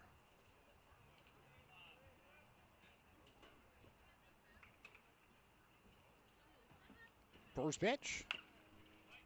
Bouncer towards the right side. Foul. Looks like it might have ricocheted off of House.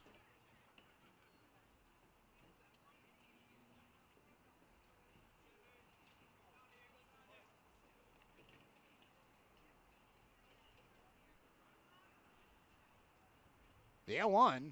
Swing and a miss. Strike out for House. Strike two to House, I should say. He was looking to avoid the strikeout for the fourth time this season. Connolly ahead, looking for a quick 1-2-3 inning. The 0-2 delivery. Bounce to the right side. Womack backhands it. Throws the first, and it is a 1-2-3 inning here on the top of the fourth. 4-3 the score. End to the bottom of the fourth after the 3-up, 3-down inning for Connolly on the mound. Drifters trailing by 1 here on the Drifters live stream.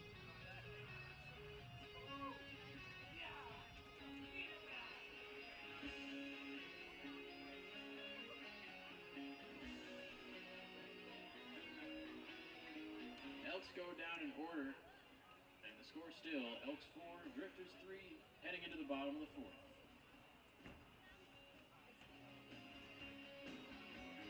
Fans, today is the second game of our 3-game series against the Bend Elks. Come back tomorrow for Thirsty Thursday, where Coors Light Draft will be sold at a discounted price. Game time is 6:35. You can check out our full schedule at driftersbaseball.com.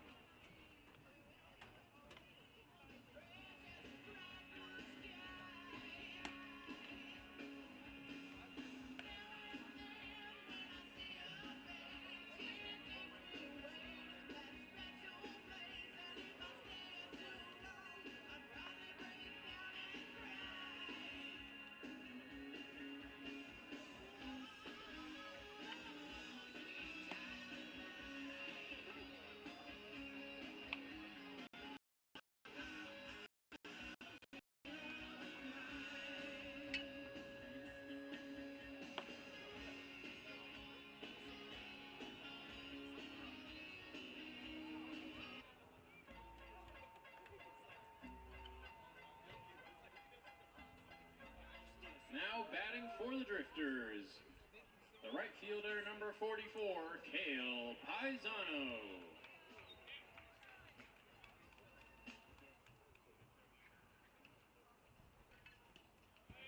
First pitch to Kale Paisano, taken down low. 1 ball and no strikes. Paisano, followed by Danny Womack and Justin Sukala.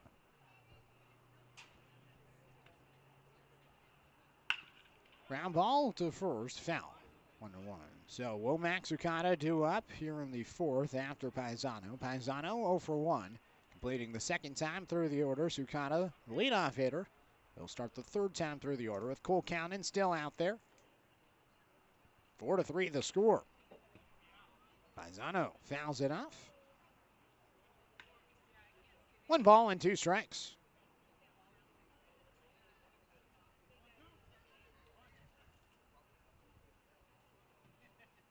The 1-2 pitch to Paisano. Pops it up towards the right side. Reese in the grass. Makes the catch. Out number 1.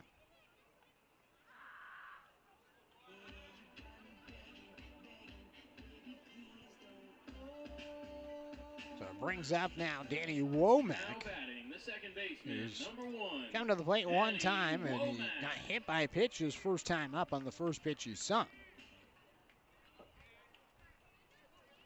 So 1 out, nobody on, 1-run game. Womack swings and misses, 0-1. So Womack looking for his first hit of the WCL season. Had a couple of hits in the non-league games, but none so far in WCL play for the Lubbock Christian product. Swings and misses and falls behind, 0-2. 9 strikeouts and 12 at-bats for Womack at the plate this season, but a player that Coach Alan Embry highlighted as one of the biggest growers this summer. The 0-2, check swing. Did he go around? Yes, he did.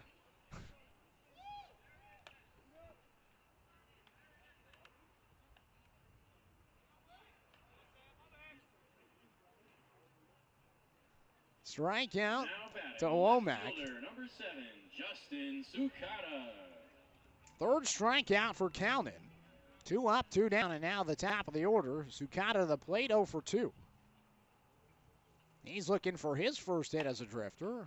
Takes it inside, 1-0. Sukata, he walked 3 times yesterday. And that's how he was able to get on base 3 times. Stole 2 bases, scored a run. Takes the 1-0 for a strike, 1-1. But No hits yesterday. Looking for his first here today in his third at bat. Small stature, 5'8", 160 pounds, and he works a lot of walks. Swings and misses on the pitch down and away. Excellently located slider from Calnan that broke 13 inches towards the turf, and Sukata went chasing. The 1-2. Bounces it foul.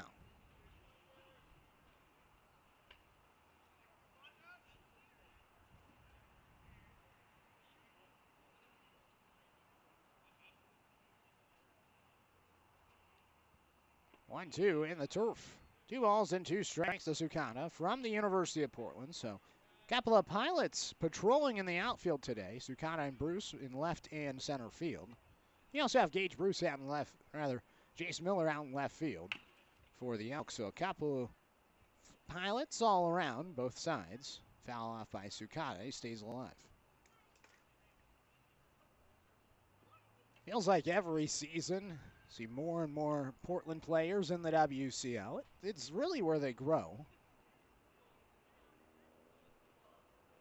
It's a great league for the Portland players to come in and develop during the summer. Think about KJ Rufo 2 years ago for Springfield. Man, was he fun to watch. 2-2 outside, 3-2. Very popular player, I will say. Rufo, he was viral on TikTok, and so when we went to games in opposing team stadiums, there would be little kids lining up asking for his autograph because of his TikToks. 3-2, called strike 3. Calnan rings up Sukata for his 4th strikeout. 3 up, 3 down, the Drifters go. We're heading to the 5th. 4-3 the score. Elks leading here on the Drifters live stream. Elks 4, Drifters 3, heading into the 5th.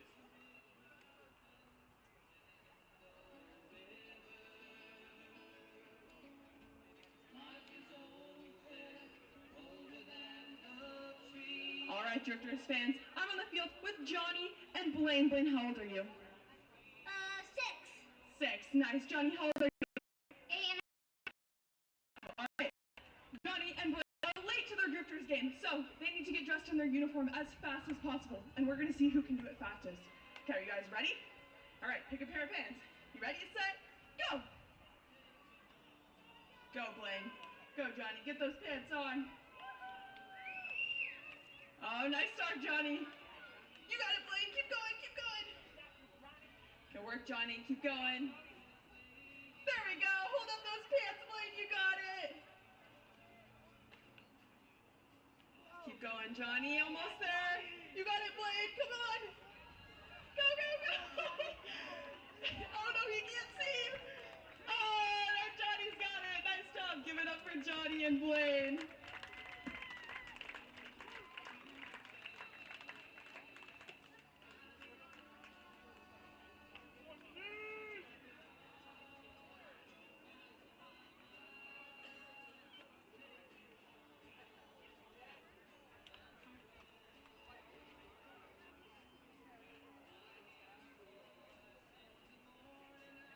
Now batting for the Elks, the shortstop, number 6, Vinny Salvione.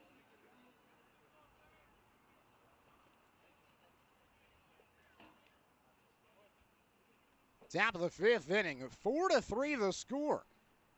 It's the Elks with the lead. Wyatt Connolly still out there. Misfires outside, 1-0.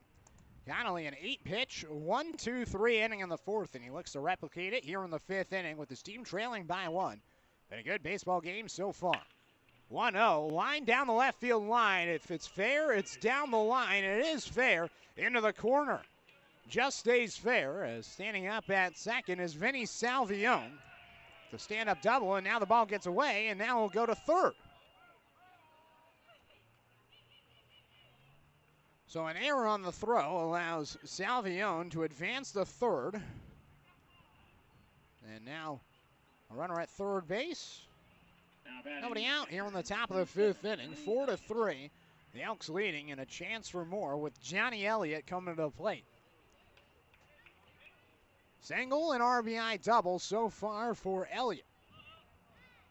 Corner of the infield comes in. First pitch. Elliott takes a strike. 0-1.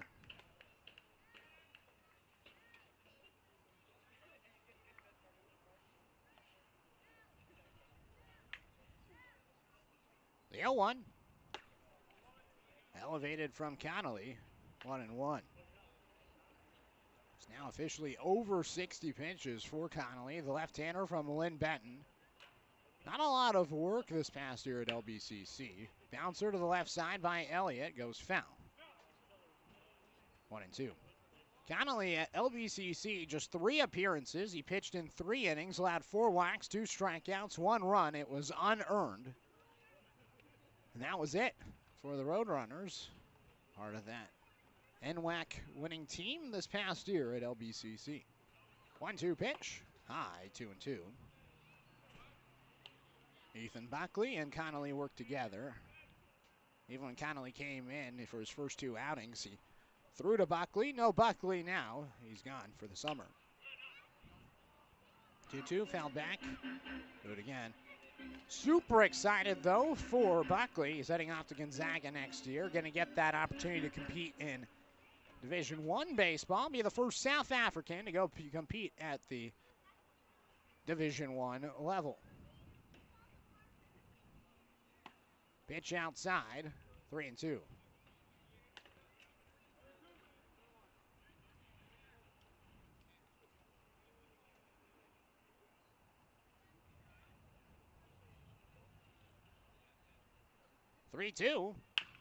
Grounder to the left side. Maros picks it up, throws over to first base, and retires Elliott. Out number 1, and keeps the runner at third in Salvione. Now batting the third baseman, number 2, Tyler Peterson. Tommy, good to see you commenting. Who is my favorite player in the history of the Drifters? Ooh, there is so many good players to think about over these past 3 seasons with Springfield. There's a few names that come to mind. Pitch in, swung on and missed by Peterson, 0-1. I think that Caden Alberghini really stands out to me. He's always a fun guy to go talk to, a very welcoming guy onto the team. He's been here the last 2 years and obviously has had success. The Drifters' all-time leader in career saves and now the WCL leader in saves this season. Peterson fouls it away, 0-2. Think of John Over last year. I really liked John Over last season. That was probably my favorite player from last year. Mr. Reliable.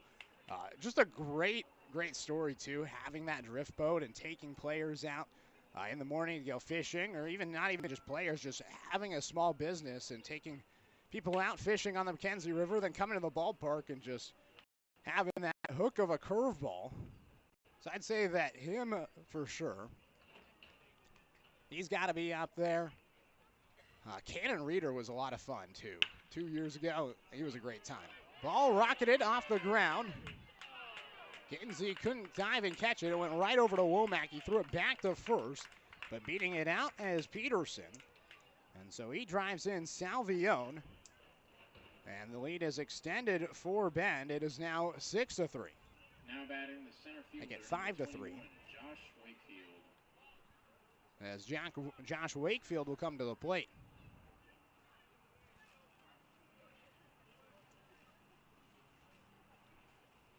So 5-3, Elks leading 1 run in the first, 1 in the second, 2 in the third. Swing and a miss from Wakefield, 0-1. Trying to think of some other good drifters. Really like Jackson Coons last year. He was a really fun guy to talk to. The 0-1. One hop to Womack. It goes off of his hip into right field. Sprinting around second to third is Peterson. And he gets in there safely. Tommy, how about you? Who are some of your favorite drifters all time? It's good to see you, though, here on the chat. Love that you're checking in between your 2 former WCL teams, the Elks and the Drifters. Hope you're enjoying Pullman.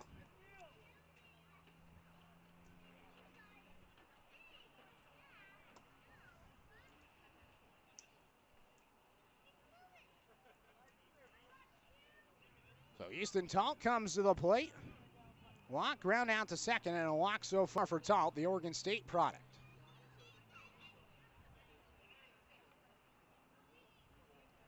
Pitch comes in, punch shown. Missed by Talt. 0-1. You mentioned Hunter Dryden. Oh, that's a great one. I think that Dryden is definitely up there. Drydo is one of my favorites. I mean, he could hit a home run and strike you out in the same inning. That's what I loved about Drydo, and the way that we utilized him, too. Good two-year drifter. 0-1 high, 1-1. Another one that sticks out, and as you mentioned, Dryden, because he just got drafted this year, was also Bridger Holmes. I loved Bridger Holmes. Just on the field, the sweeper that he had was electric. The fastball was incredible. And, I mean, just the combination of that and just the person that he was awesome. 1-1, bunt up the first base side. A pretty good bunt by Talt, but it rolls foul. 1-2. Another name that I think of is Peaches Holbert. I mean, what about him? Electric arm. He was a fun guy for 2 seasons. Favorite away ballpark. Whew. I mean, going to Corvallis is kind of fun. It's like too traditional. I feel like that's just like the standalone answer. I liked Yakima Valley. I actually like the series up in Yakima Valley that we went to 2 years ago. I like that ballpark. I like the elevator in there. Edmonton, though, this year. I think Edmonton this year, with the fans that they have, the ballpark they have, that was probably the best stadium that I've been to in the WCL. Throw back towards first. And just the fans in general. I mean, we were waiting for a while for the team to get to the stadium, or at least I was. I had driven up to Edmonton, and so the team had a delayed flight that ended up getting detoured to Calgary, and they had to take a 3-hour bus ride up to Edmonton. And so I was waiting at the ballpark, and those fans were great. I mean, they were offering to buy me beer in the meantime, just trying to hang out and talk to them. Really great fans. Line drive to Kinsey. He dives, makes the catch. Does he get the tag at first base? He does not, as Wakefield just gets back in time as he avoids the tag from Kinsey, who leaped one way and then leaped the other way. So Talton out on a line out. And now Luke Reese to the plate. Runners on the corners. 5-3 the score. Top of the 5th inning.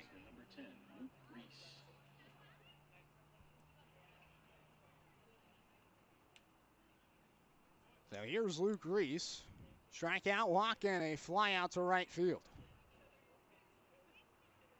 First pitch, outside, 1-0. I think Ryan Cooney is another good drifter.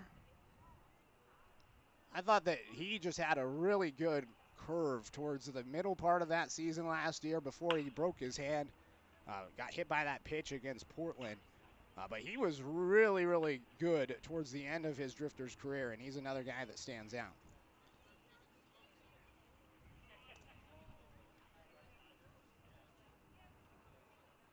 So 1 ball and 1 strike. Connolly looking for the final out, looking to keep the damage at just 1 in this inning. Throw back towards first. Wakefield back there safely. Wakefield with a stolen base already coming back in the first inning.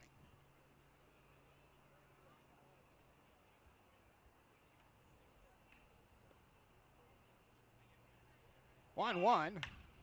Pop up towards the third base side, 1-2. Now, the last drifter I do want to mention, Cade Chris. I mean, that dude is a drifter through and through. I mean, local kid from Springfield. Hit a home run last season when he came back for that final stretch. I mean, he was probably my favorite guy on the team 2 years ago. Continued that relationship with him at Bushnell. I definitely liked Cade Chris a lot. I love that he got to play for his hometown club, the Drifters. 1-2 fouled away. I think Cade Chris is probably the drifter of all drifter. You can put anybody with that title. It's probably Cade, just because the hometown player and the success he had with the club, and then just deciding to transfer from Tacoma to Bushnell and stay here and play in this ballpark. Definitely a guy I liked. 1-2, hooked in the air, deep towards left field, towards the corner. It goes off the wall, and it just stays fair. 1 run's in to score. Wakefield around third. He's in to score. And it's a 2 RBI double for Luke Reese. And the lead's extended for Bend. It's 7-3.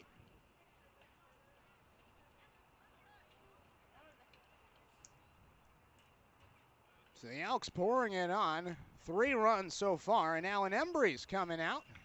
And he's making a pitching change. So a new pitcher coming into the game for Connolly. 7-3 the score.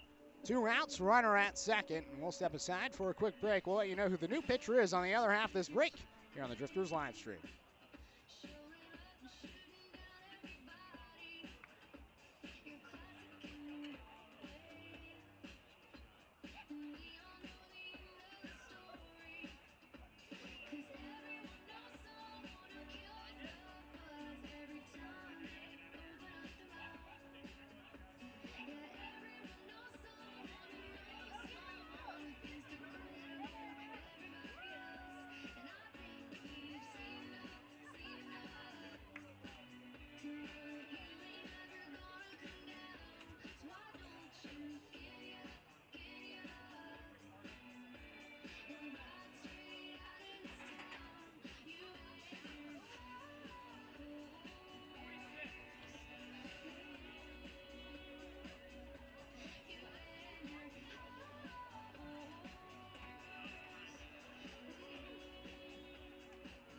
new pitcher for the Drifters, from Bushnell University, number 46, Blake Stavros.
Seven to 3, the score. 2 outs, a runner at second, and Luke Reese. And the dangerous Easton Amundsen coming to the plate. Face off against Blake Stavros, the right-hander from Bushnell University, originally from Eugene. Stavros in for the 15th time this season. 0-1 his record, a 10.46 ERA in 16 1/3 innings. 8 strikeouts, 12 walks this season for Stavros. Comes in for Wyatt Connolly here in the top of the 5th inning. First pitch to Amundsen, fouled back, 0-1. Amundsen, a walk, ground out, and a fly out so far. Dangerous hitter at the plate, leading the league in batting average.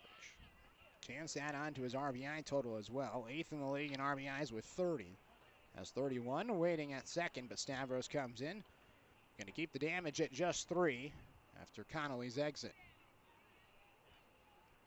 The 0-1, bounced foul. 0-2. Connolly, his line, 3 2/3, 8 hits, 6 runs, 3 walks, no strikeouts, and 78 total pitches in the 3 2/3 innings. Now Stav in for Connolly, who is responsible for Reese standing at second. The 0-2, breaking ball up and away. 1 ball and 2 strikes.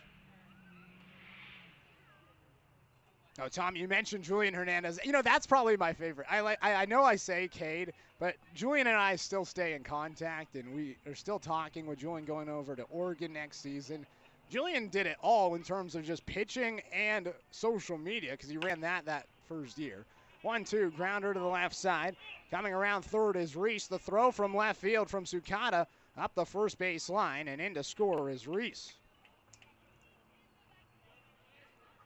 So Easton Amundsen comes through, an RBI single through the 5-6 hole, and the Elks extend the lead. It's 8-3. Now batting the left fielder, number 13, Jace Miller. Tommy, it's really funny mentioning Julian Hernandez because Leo Rivera is an assistant coach now at Springfield, and I remember 2 years ago on Leo's birthday when Julian Hernandez got Leo to pop up for the final out in a game against the Sweets. And that was so much fun for Julian, who had told me coming into the game, he was like, I'm pitching today, I just know it, and I'm going to get Leo out on his birthday. And that's certainly what he did, and it's crazy that 2 years later, everything comes full circle, and Rivera's the top assistant, it feels like, this summer with Springfield. 1-0 fouled away, 1 ball and 1 strike. Amundsen at first base, and now a 5-run game. Sun beginning to set out towards right field.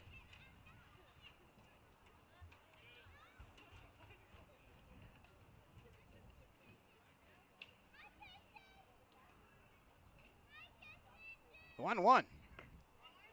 And the turf, 2 balls and 1 strike.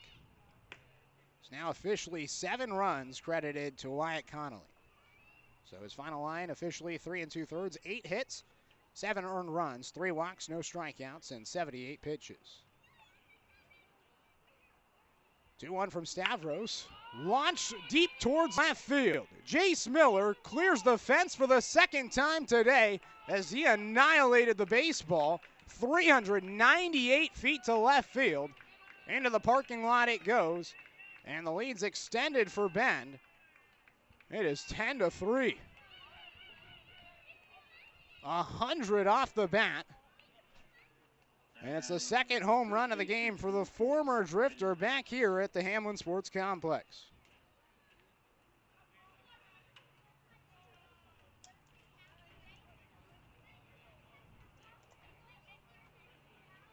No doubter for Miller, who has now 4 home runs on the season. Only 1 extra base hit last season in Springfield. He played in 22 games, had 15 hits with a double. But this season in Bend, he's had a lot more success. Stavros misses outside to Dryden House, the 9th batter of the inning. 1-0. House, an RBI single, a walk, and a ground out. The 1-0. Swing and a miss. 1-1.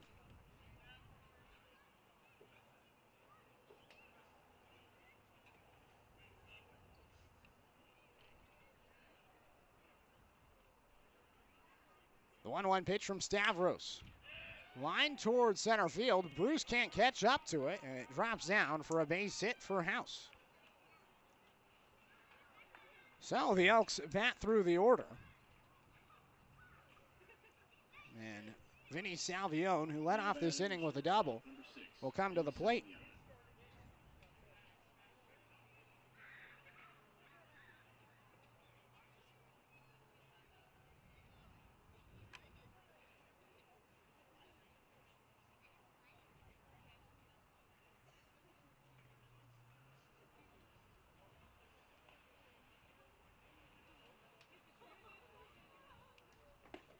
First pitch, misses from Stavros, a little bit low to Salvione.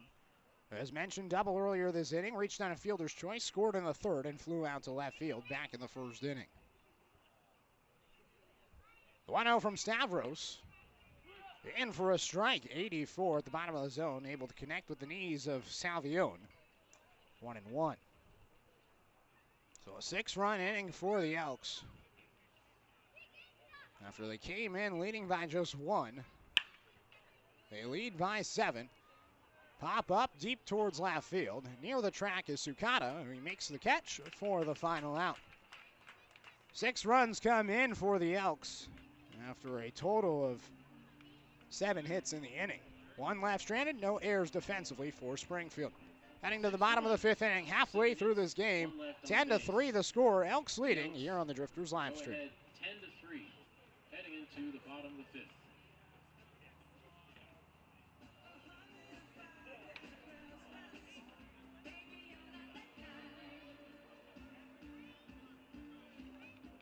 A special shout out to all our Drifters Helping Kids sponsors.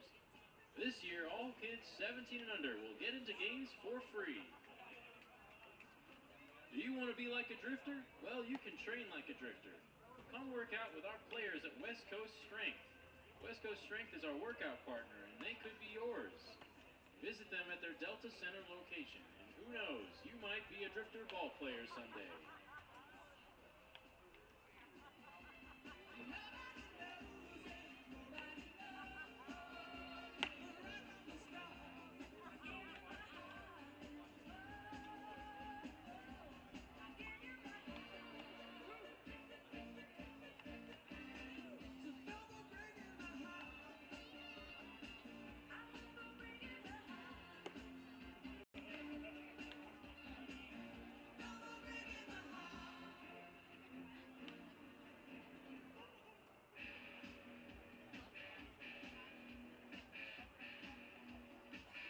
Now batting for the Drifters, the center fielder, number 19, Gage Bruce. Gage Bruce leading things off. 10-3 the score. It's the bottom of the 5th inning. The Elks, who have clinched their spot in the WCL postseason, leading by 7 as the first pitch to Bruce. Down foul, the third base side, 0-1. Bruce, Kedron Kinsey, and Elijah Maris due up here in the bottom of the 5th inning. It's the Elks leading by 7 thanks to a 6-run top of the 5th inning. Cole Cowden delivers outside, 1-1.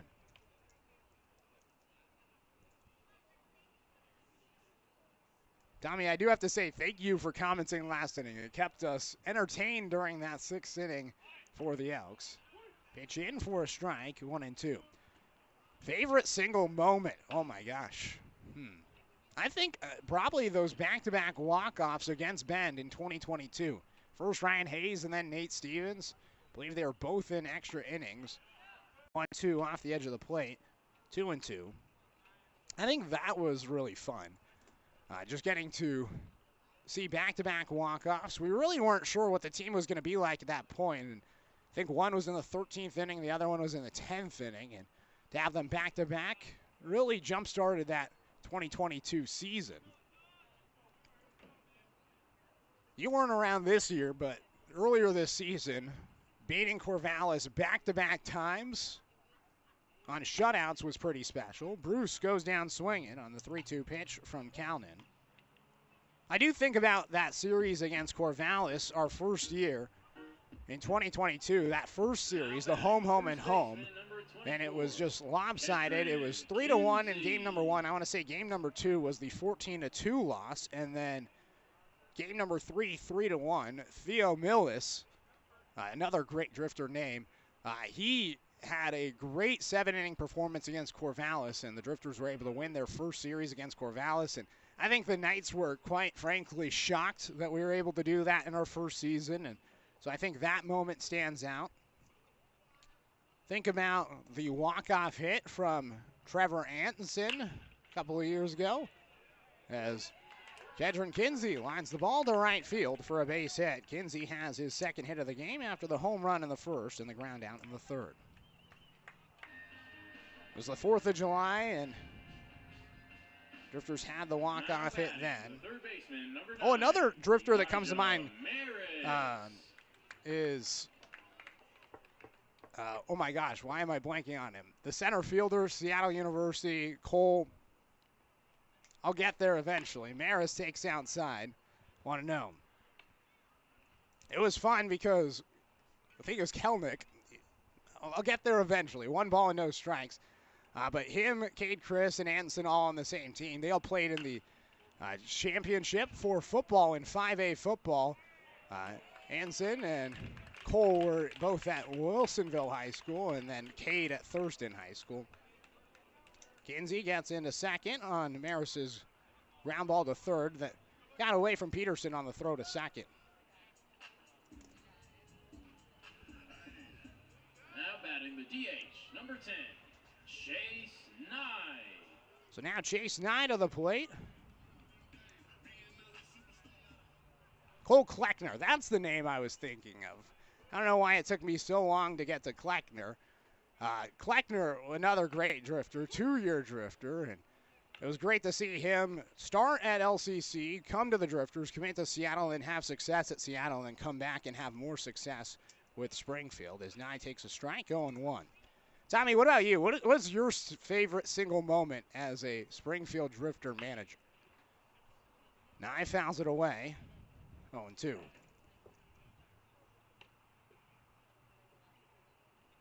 This is fun. I think it really makes me think about the memories we've had throughout the years.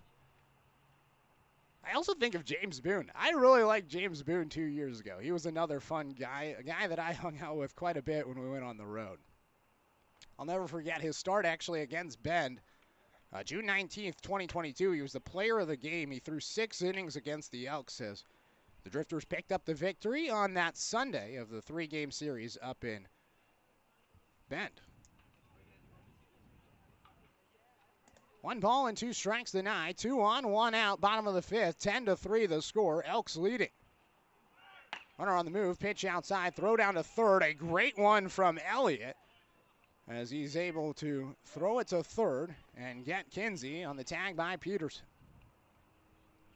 That was a rocket off the right arm of Elliott. So Kinsey caught stealing. And now 2 balls and 2 strikes to Nye with Maris over at first base.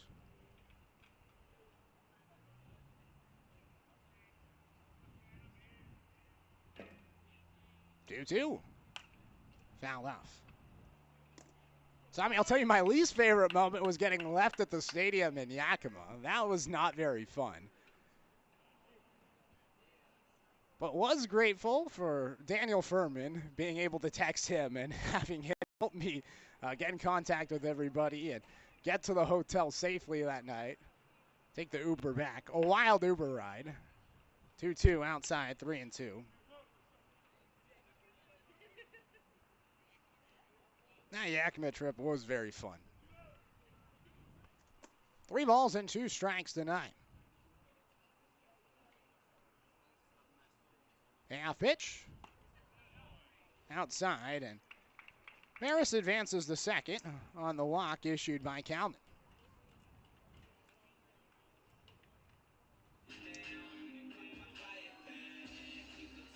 Now batting the shortstop. So Nye works a walk. Sam Weber. Sam Weber to the plate, 2 on, 2 out in a 7-run game. Oh, you're so right. Anson and Jalen Ray showing up on the same day and not being able to tell them apart. That is 100% true. Those two certainly did look alike. Only difference was the Aussie accent from Ray. Pop up towards center field. Weber flies out to Wakefield for the final out. 2 left stranded, 2 hits, no runs, and no errors. Heading to the 6th inning, 10-3 the score. It's the Elks leading here on the Drifters live stream. No runs on 1 hit, 2 left on base. And the score still Elks 10, Drifters 3.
Now batting for the Elks, the catcher, number 27, Johnny Elliott.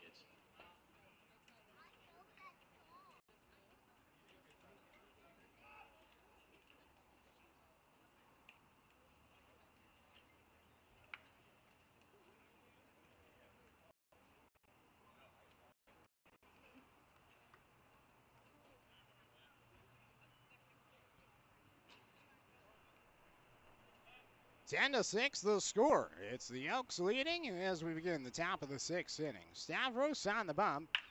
First pitch rocketed down the left field line by Johnny Elliott. Elliott turns towards 2. In the corner, Sukata finally picks it up and throws it into Weber. But at second with his second double is Johnny Elliott. And the Elks not done just yet. Another hit for Bend as they just continue to add on to the hit total. Number 2, Tyler Peterson. Up to now 13 hits in the ballgame. So it brings up Tyler Peterson. The runner in scoring position. Elks leading by 7. Stavros still out there for Springfield. Came in the last inning and now returns for his first full inning of relief work. Gets a foul off. 0-1.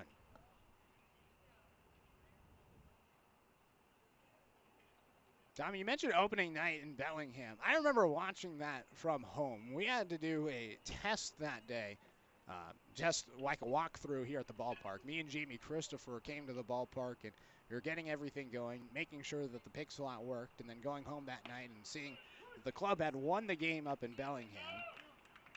How awesome was it that the Drifters started their existence with a win, 1-0 up in Bellingham. Haven't been to the ballpark, driven by the ballpark in Bellingham, and certainly looks like a pretty cool ballpark. That's where they had the WCL All-Star game this year, and that looked excellent on MLB Network. Stavros steps off the mound, looks towards second. Elliott still there.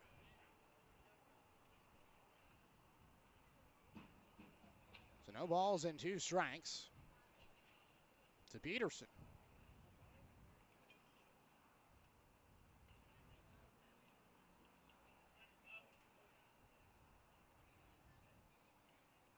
Stavros misses the zone. A little bit low, a little bit outside. 1 ball and 2 strikes.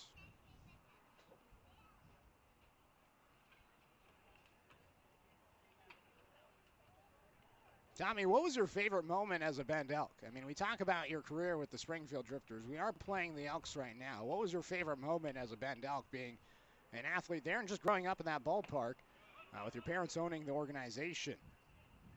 Pitch in the turf. 2 balls and 2 strikes. And is it winning the championship? Is it winning the MVP? I mean, a lot of great moments for you as a player, just kind of being around Bend.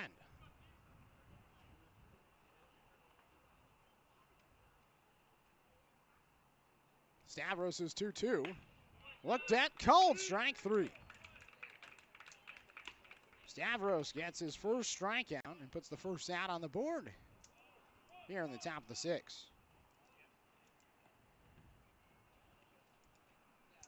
Now batting the center fielder, number 21, Josh Wakefield. Top of the order due up. 5th time through the order now for Bend. 10-3 the score. 1 run in the first and second for Bend, 2 in the third, and then 6 runs in the 5th inning for the Elks. Stavros misses. 1 ball and no strike to Wakefield, who's walked, singled, popped up, and singled again with a run scored in the 5th inning, last inning.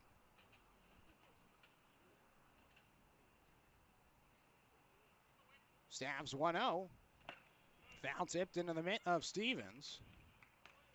1 ball and 1 strike.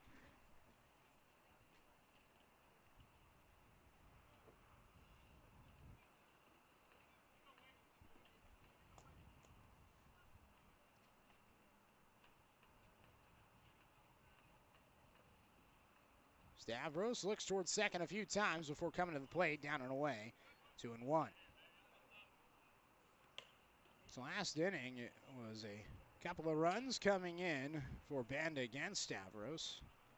Connolly, his final line was 7 runs given up, so 2 of them credited to Stavros.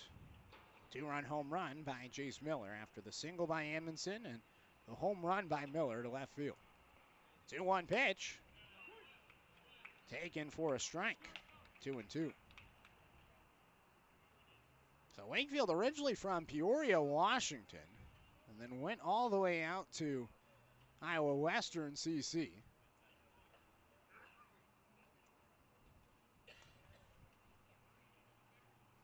Two. Swing and a miss in the turf. Stevens picks it up, does not get the tag, but throws it over to Kinsey for the out. Back-to-back strikeouts for Stavros, who's in a rhythm now after giving up the leadoff double.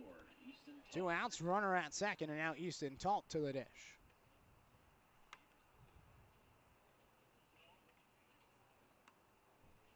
I mean, that's awesome about the relationships and just getting to grow up and getting to watch your brother play too. I'm sure that was a special moment for you, getting to watch your brother play.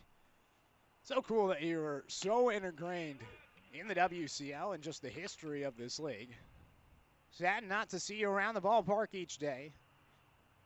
Did the pregame conversation with Alan today, but certainly missed the Tommy Tucks.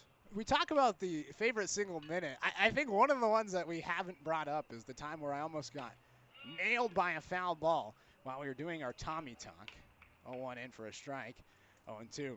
Where at the last minute you decided to say duck, and it just clipped my bill on my hat while we were doing the interview. And we held it in for the remainder of that interview, but that was a very fun time. And then we just continued to add on to that for the rest of the season. The 0-2, line towards center field. Elliott gets waved. The throw from center field, and Bruce hits off the mound and goes towards the first base side. But Easton Tult has an RBI single to bring in Johnny Elliott, and it is now 11-3 Bend. So a runner at first, 2 outs. Stavros just trying to close out this inning. But it was fun. So after I almost got domed by that ball, almost a very dangerous play, we just kept on adding on for the remainder of the year with the Tommy Talks. So first it was like the catcher's helmet, and then we got the catcher's chest protector, and then we got all the way down to like full catching gear by the end of the season. That was a fun little bit that we did. Certainly missed some of that from that 2022 year. That was certainly a special year in the Springfield Drifters. Obviously, success on the field wasn't always there, but it was a fun year, good group of guys, and it was a very memorable first season in the WCL. 1-0, belted in the air towards left center field. Bruce giving chase, dives, and he makes the catch. Gage Bruce, a running play out towards left center field, slow to get up, but he's able to dive and make the catch for the final out. 1 run, 2 hits, 1 left stranded, heading to the bottom of the 6th inning. It is 11-3 Elks here on the Drifters live stream. 1 left on base.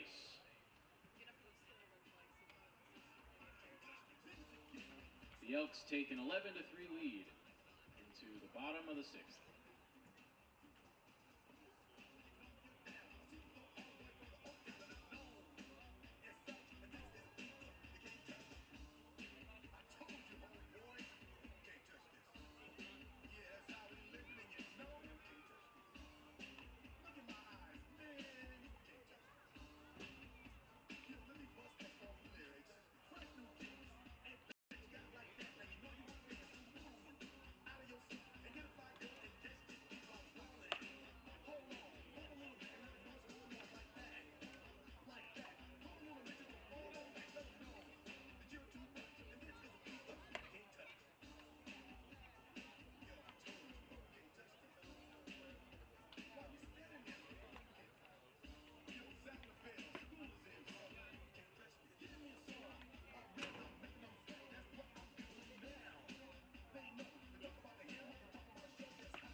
Now batting for the Drifters, the catcher, number 43, Nate Stevens.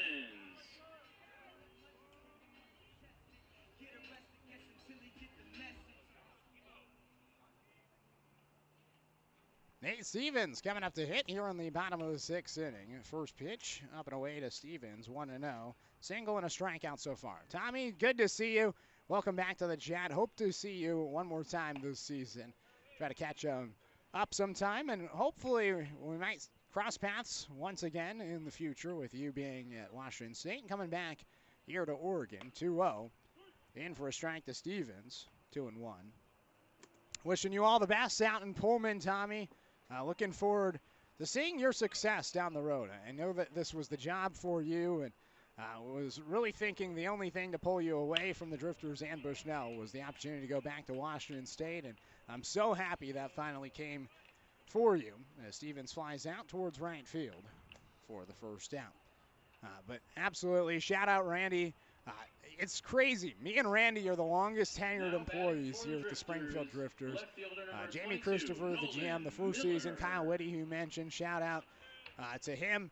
He's been with the club since last season, so a new GM after Nolan Miller to the plate for Kale. He fouls away the first pitch, 0-1. But shout out to him. But me and Randy, the Drifters through and through. We've been with the club all 3 seasons. The 0-1 and the turf 1-1. Shout out Ike and Jody as well. Ike Olson, an excellent owner, a careful guy. Kelly as well. You shouted out Kelly and Loretta. Great people as well. Miller pops it up towards left field. Over to make the catch is Jace Miller for out number 2. And shout out all the coaches. I mean, including yourself, Keith Essler that first season, Rocco Ferrari, Alan Embry, Leo Rivera this season, Sam Olson, Matt Hubbs. It's been a good coaching group in Springfield. And we really appreciate your effort and your contribution to this club. It's been a great time working with you over these first 2 years, and was looking forward to it this season, but super stoked for you out at Washington State this upcoming year. 1 ball and no strike to Brandon Stinnett, batting for Danny Womack. Stinnett takes inside, 2-0. So 2 outs, nobody on. 11-3 the score here in the 6th. 2-0. Stinnett lines the ball towards left center field, and it drops down in the alleyway for a base hit. Stinnett turning for 2, and he'll get there standing up with a double. Brandon Stinnett, his 3rd double of the season and his first hit since Portland back on July 11th. It's been 20 days since Stinnett last had a hit, and he finally breaks through in big fashion. A double to left center field. And the Drifters aren't done yet. Garrett Cooper. As Garrett Cooper will come to the dish. Part of it feels like a platoon swap. As Cooper stands in for Justin Sukata. Pitch in for a strike. 0-1.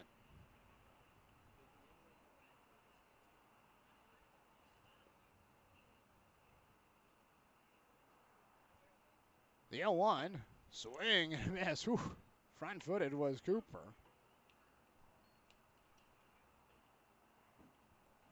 One ball and 1 strike. Andrew Harbor, the new pitcher into the game. Right-hander from Tustin, California, playing at USC. Gets a swing and a miss from Cooper. And that'll do it. So it's a 3-pitch strikeout. I had it right in my scorebook. It was 1-2 on the scoreboard here, but it is a strikeout for Harbor. And that'll do it for the Drifters after the 2-out double by Stinnett. He's left stranded at second. 11-3 the score as we head to the 7th here on the Drifters live stream.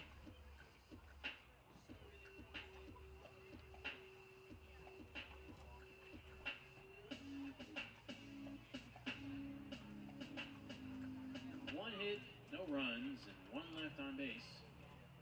The score still Elks 11, Drifters 3, heading into the 7th.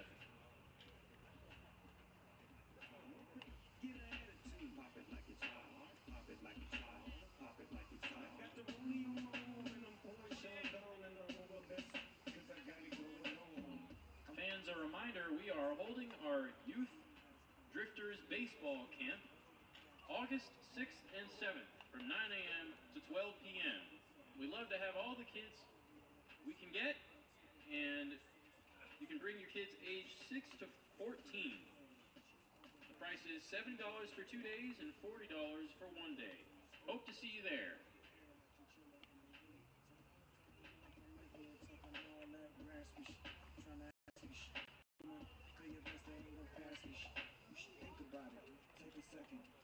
Matter of fact, you should take 4 weeks.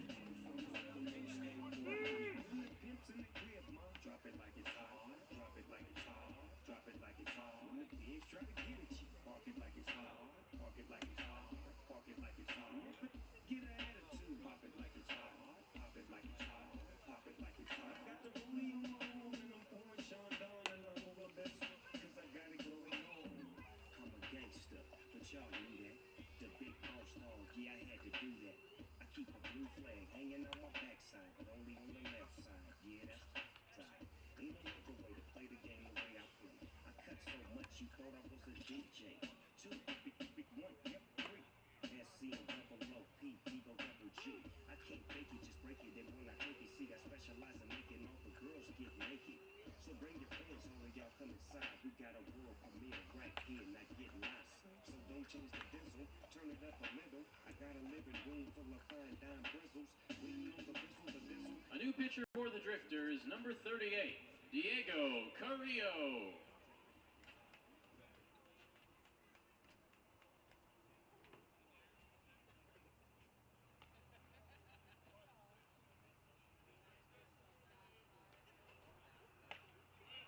Now batting for the Elks, number 26, Easton Amundsen.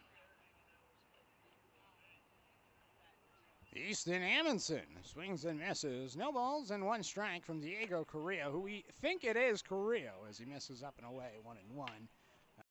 They did not write down a number 39 or 38 on the roster card today, but Carrillo, he wears 28. We assume this is Carrillo based on just what we know of what he looks like and what hand he throws in his pitching motion as Amundsen rockets it to right field through the alleyway. Amundsen at second with a double. And the Elks leading 11-3 won't stop now. Another extra base hit here in the 7th.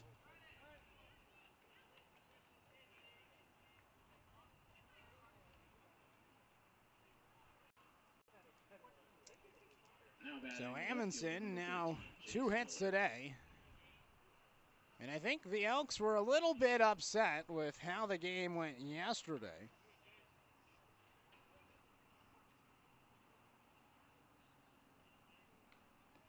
Losing to last place Springfield, it certainly didn't sit well with the Elks as they've come out firing in game number 2. Pitch high, 1-0 from, again, who we presume is Carrillo. Right-hander who's appearing for the 4th time with Springfield has given up 6 earned runs in 3 1/3 innings. Steps off the mound, gets back on. 1 strikeout to 6 walks in the 3 1/3 inning, with now 9 hits given up on the season for Carrillo. Right-hander from Utah, committed to Yakima Valley Community College.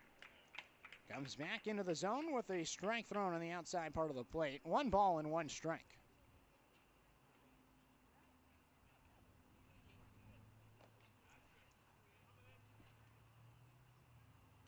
Carrillo's 1-1. Miller lines it towards center field. Bruce can't get to it.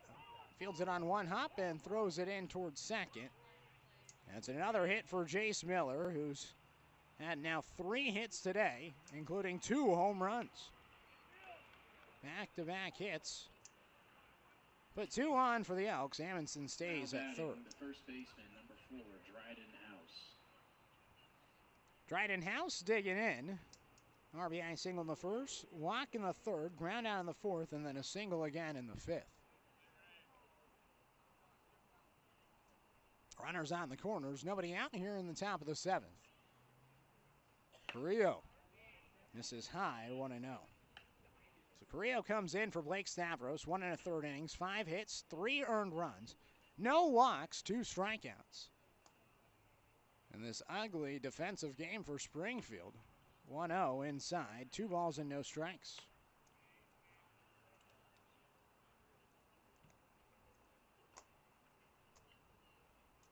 Been a long game so far, just starting at the top of the 7th inning. 2-0 from Carrillo, up and away, 3 balls and no strikes.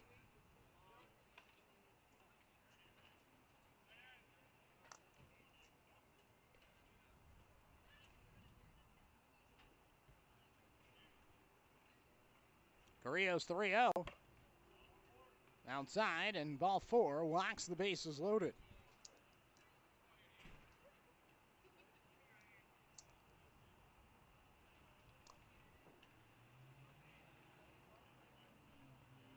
So 11-3, bases loaded, nobody out.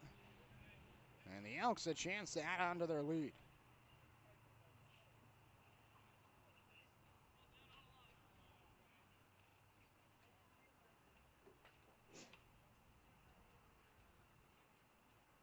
Pitch in for a strike.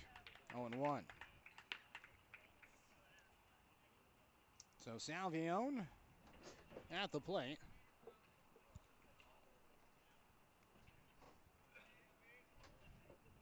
Bases loaded. Salvione a double last inning, or rather 2 innings ago, part of that long 5th inning with 6 runs. Fouls it off. 0-2.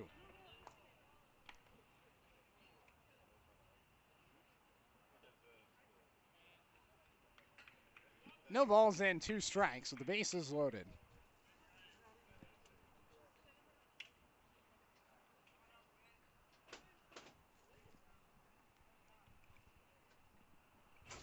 The 0-2. High. 1 ball and 2 strikes to Salvione. So the Elks yesterday struggled offensively. Just 6 hits for the Elks. 3 earned runs. And, well, today it's a completely different club. 16 hits, 11 runs for Bend. 1-2, Carrillo misses on a breaking ball. 2 balls and 2 strikes. Springfield has returned to form after the win against Bend yesterday. It felt like things were starting to swing into a positive direction. And after winning 2 of their last 3 games, it felt like the midseason slump was over. Right now, struggling. But a called strike 3 puts a much-needed first out on the board here in the 7th. As Salvione goes down looking, and it brings up Johnny Elliott. So Johnny coming to the plate. And Salvione may have just been tossed. And it is a tossing by Ryan Zielinski. The shortstop, number 6. After Salvione said, I think that was wrong. I mean, he let him know. I let Salvione know he was wrong. Correction. It was in for a strike. Number 27, Johnny Elliott. And Johnny Elliott's coming to the plate.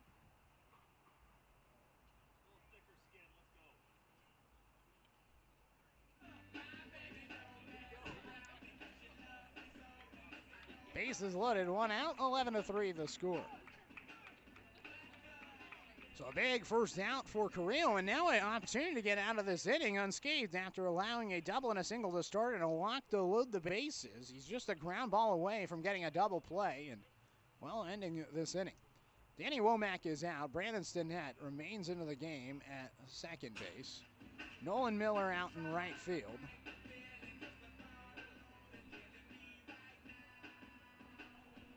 And Garrett Cooper out in left.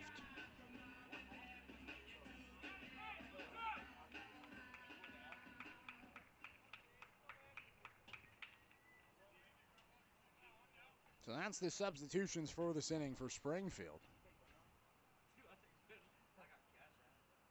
Carrillo takes up and inside. Or pitches up and inside to Elliott. 1 ball and no strikes.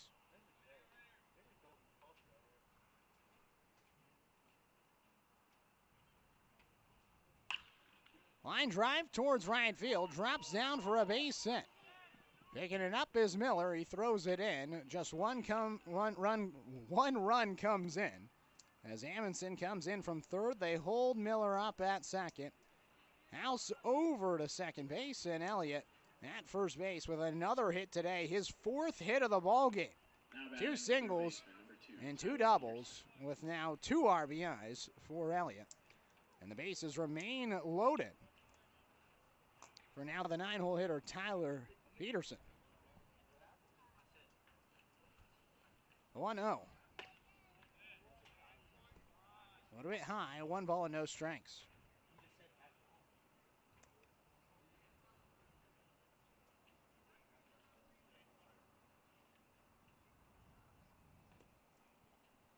One ball and no strikes.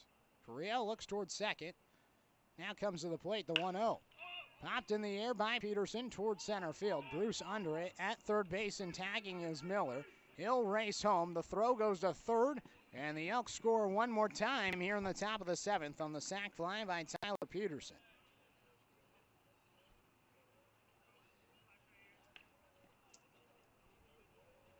It is now 13-3. Elks leading. Now batting the center fielder, number 21, Josh Wakefield.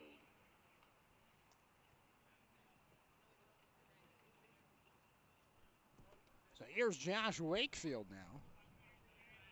Bases loaded, rather not bases loaded. 2 on, 2 outs. Pitch from Carrillo outside. 1 ball and no strike. So Wakefield up once again. Now the 6th time through the order for Bend. The 1-0 from Carrillo. Tomahawk towards the right side. Kinsey fields the 2-hopper, flips it back to Carrillo, and that'll do it for the Elks. 2 left stranded after 3 hits, 2 runs, and no errors. Heading to the bottom of the 7th, 13-3 the score. It's the Elks leading here on the Drifters live stream.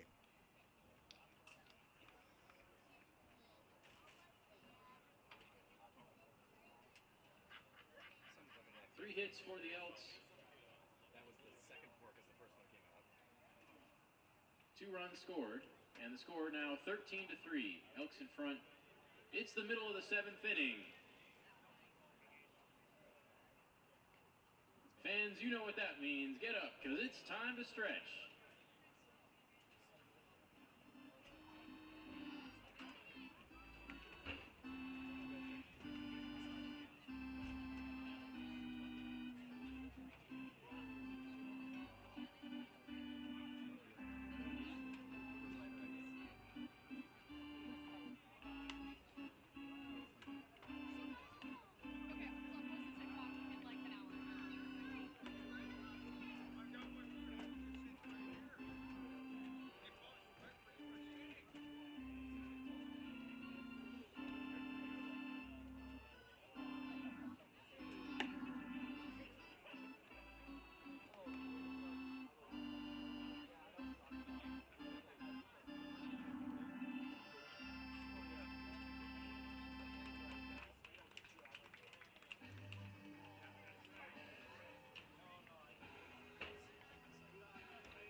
Quick reminder, fans, concessions will close at the conclusion of this inning, so get them while you can.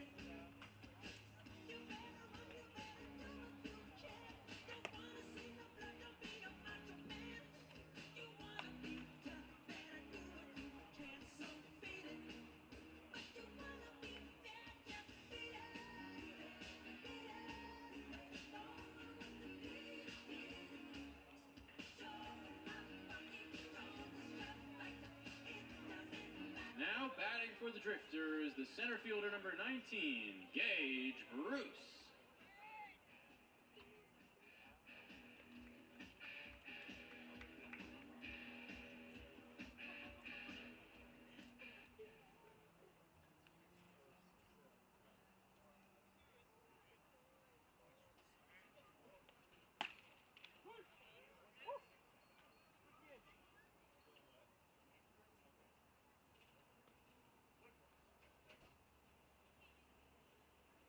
No balls and 1 strike to start this bottom of the 7th inning. Gage Bruce lines it up the middle on the ground, and he gets a base hit. So Bruce puts himself on base to start the 7th inning with Springfield trailing by 10, 14-3. Now batting the first baseman, number 24, Kedron Kinsey.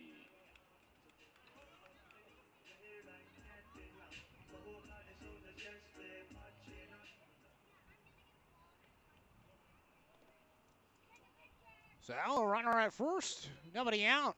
Will Woodward, the left-hander on the mound, fires down and inside, 1-0. So Andrew Harbor, his day is over. Harbor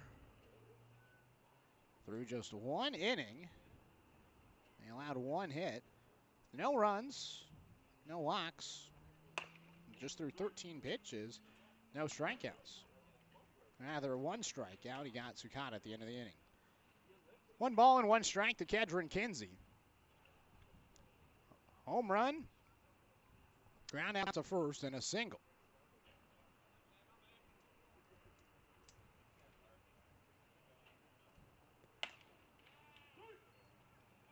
Pitch in for a strike. 1 ball and 2 strikes to Kedron Kinsey.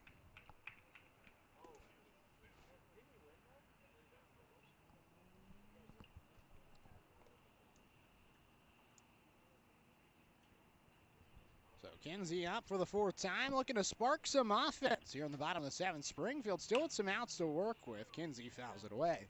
1-2, and I mean, the Drifters are only down by 10. If you think about Walla Walla scoring 9 runs in the 9th inning the other day, I mean, it is possible. You can't count the club out just yet.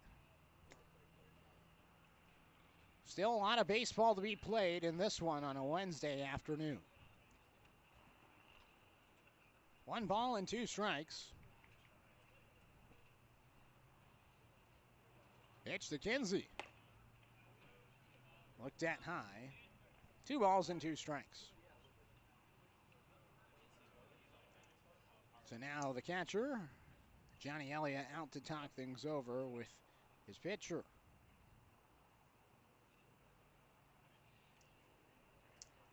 So Harbor just 1 inning of relief work before exiting. And now Will Woodward, the left-hander from Redmond, Washington, 6'7", 225 pounds, playing at the University of Washington.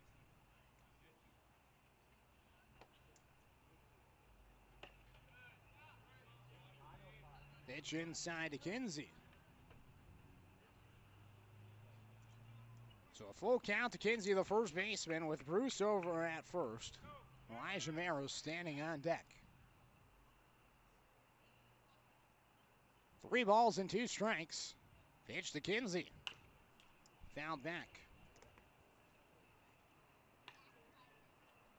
Kinsey stays alive. Woodward appearing for the 4th time this season in Bend. 3 earned runs across 3 1/3 innings. His last outing was July 28th, 3 days ago against Yakima Valley. Through an inning, allowed 1 earned run. No hits, no strikeouts, no walks. I'm not sure how that run came in and was credited to him. Maybe a hit by pitch. That's the only thing that I can think of. Kinsey fouls it off and stays alive.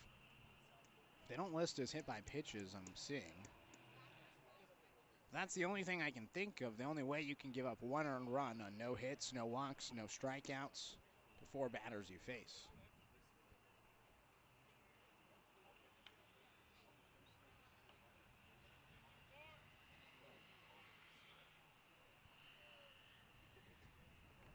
Three balls and 2 strikes. Woodward dangles the arm.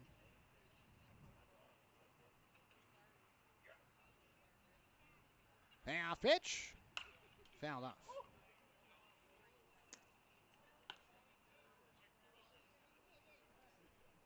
So Kinsey stays alive at the plate.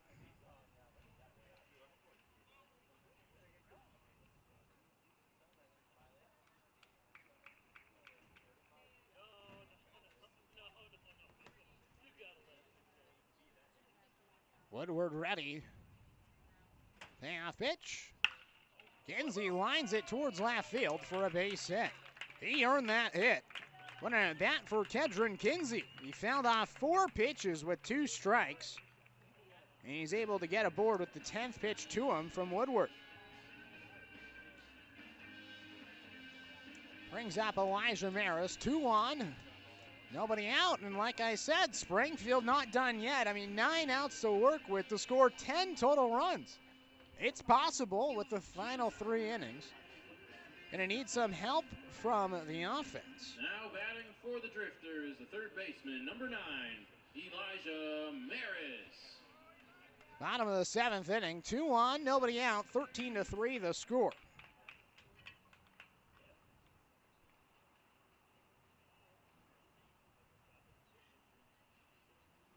Pitch to Maris, fouled away.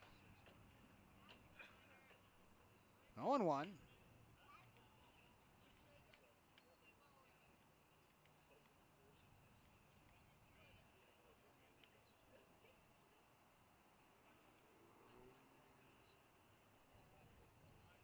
The 0-1 to Maris.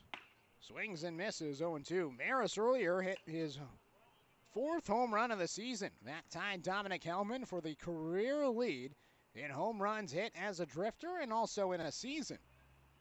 Hellman 4 home runs in that 2022 season, and now Maris just 1 home run away from holding the record himself. Gets jammed up and fouls it off. So Maris just 1 away from breaking the record after tying Hellman earlier this game.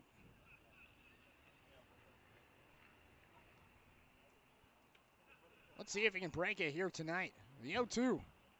Maris goes down swinging. 86 blown past him. Woodward gave it his all. He lost the hat but gets the strikeout. Out number 1.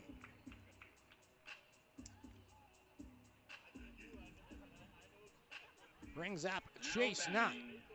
Number 10, the DH, Chase Knight. So Knight to the plate. Single in the 2nd, fly out in the 3rd, and then a walk in the 5th. 2 on, 1 out, 13-3 the score. Woodward delivers. Nye pops it up towards right field. Making the catch in right field is Easton Talt. He throws it in quickly to away. So after a positive start to this inning with back-to-back singles, it's been a strikeout and a flyout to put 2 outs on the board for Sam Weber. It was 1 for 3, singled in the 3rd, popped up to first in the 2nd, and a fly out to center field in the 5th.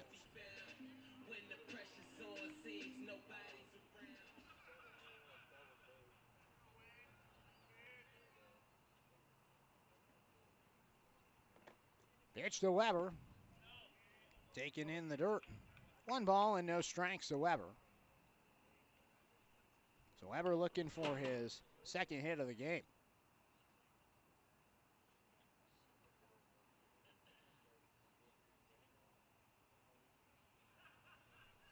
One ball and no strikes. Here's the pitch to Weber. Looked at for a strike. 1-1 to Sam. So Knight Jarecki, happy to be with you this afternoon here in Springfield. It's a game approaching 3 hours now, with the Elks leading 13-3. Woodward's pitch to Weber. In the turf, 2 balls and 1 strike. We had Tommy Richards in on the chat earlier. He's gone from the team. Right before the season started, he announced his departure. It was an unknown reason at the time, but then a few days later it came out that he was accepting the assistant coach role at Washington State, and made total sense for him. Weber swings and misses, 2-2. And Ben's in a similar situation. Danny Sales, their head coach, he left to take a position elsewhere, and so mid-season, they've gone to Alan Cox, who's been the head man in Bend now, and he's led them on a run in the interim role to be able to clinch the postseason. 2-2, Weber pops it up out of play. And last time the Elks were in the postseason was 2015, nearly 10 years ago, 9 years ago. The Elks made the postseason. Alan Embry, the head coach of the Springfield Drifters, well, he was the pitching coach. Boy, does time fly.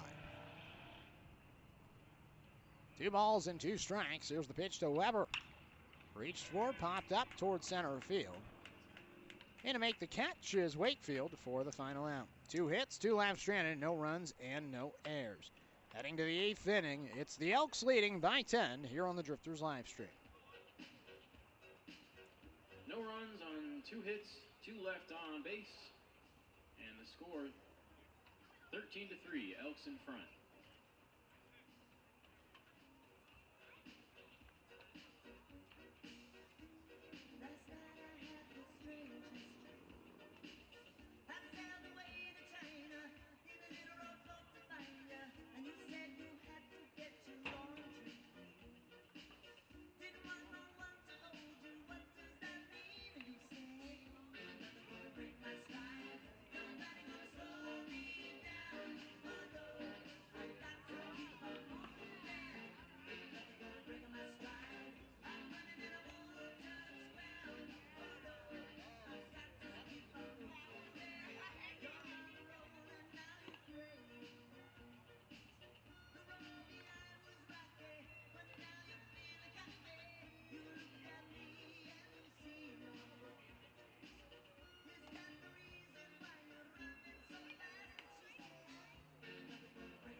batting for the Elks, the second baseman, number 10, Luke Reese.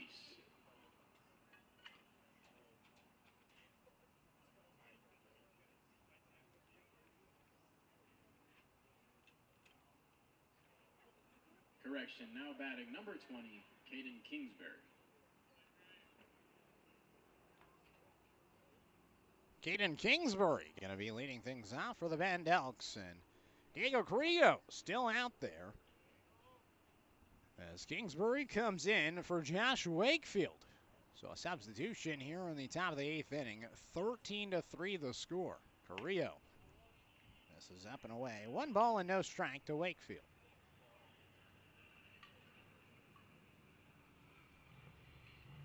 Caden from Pierce Community College, teammates with Kedron Kinsey, the first baseman today for Springfield. 1-0 inside. 2 balls and no strikes from Carrillo, who gave up 2 earned runs last inning.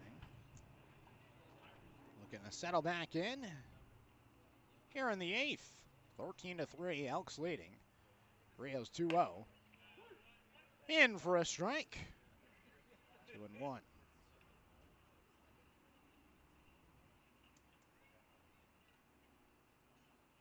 So Kingsbury at the plate.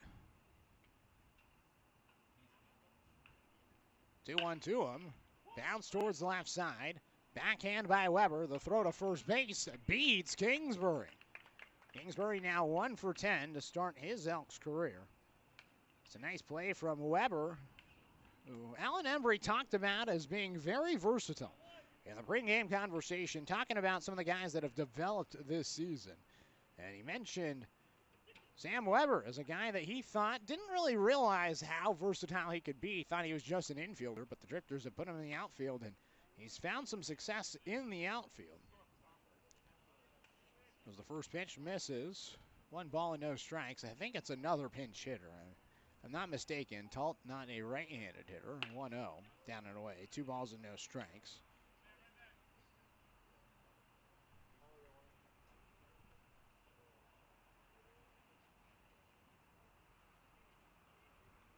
And it is Reese swinging and missing, 0-1. So it wasn't Kingsbury for Wakefield, it's Kingsbury for Talt. And now Luke Reese at the plate. 2 balls and 1 strike from Carrillo. Pitch in, up and inside. 3 balls and 1 strike.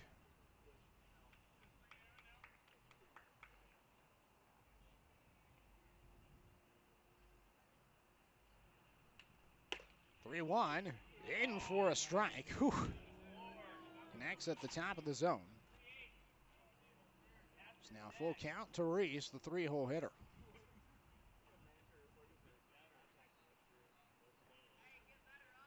Carrillo looking for the strikeout.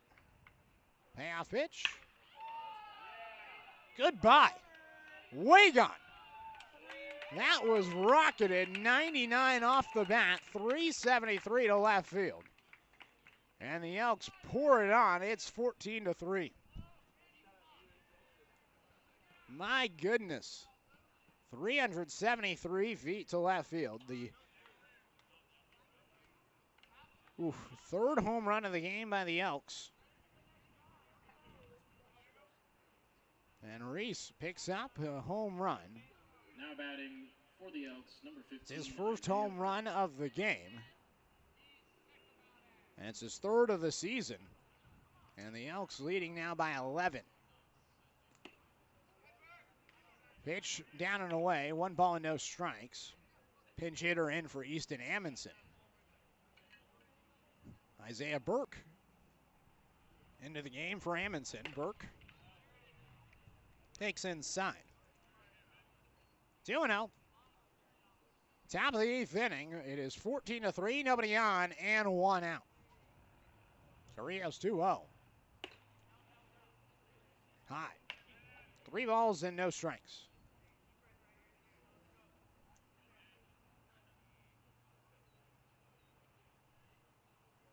Carrillo's 3-0. Grounded towards the left side. Weber picks it up, throws to first base, and retires. Amundsen.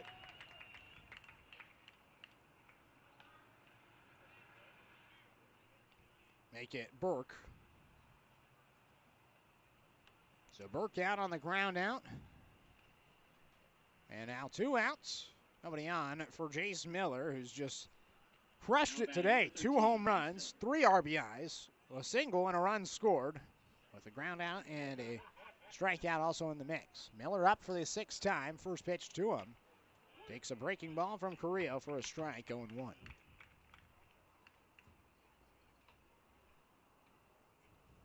A tough game for Springfield after a great win yesterday. 1-0 outside. 2 balls and no strikes to Miller.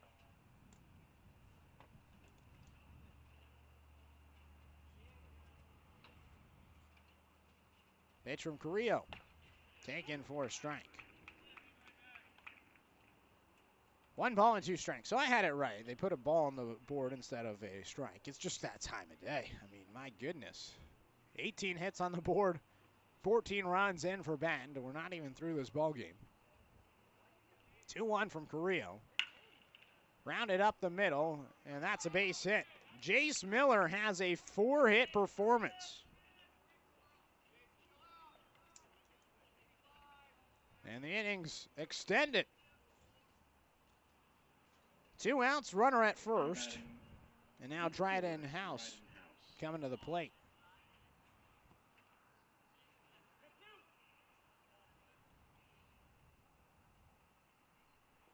House today, an RBI single in the 1st. Walk in the 3rd, single in the 5th, walk in the 7th. First pitch to him, a breaking ball in for a strike. And that's the stuff that you like from Carrillo, the off-speed stuff. That curveball, 12 inches of vertical break, 14 inches of horizontal break, and it connects with the upper inner corner. I mean, that's a great pitch from the right-hander. And those flashes of success really excite you. Throw back towards first. Back there safely is Miller. Just trying to control it and utilize it all at once.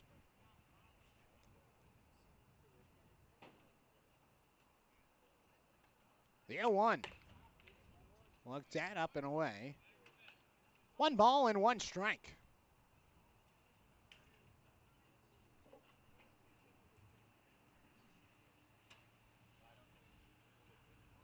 Carrillo nods his head, comes to the plate, breaking ball in the zone, 1-2.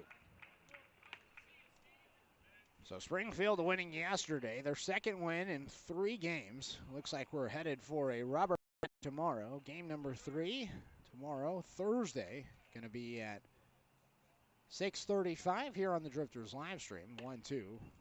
Off speed high, 2-2.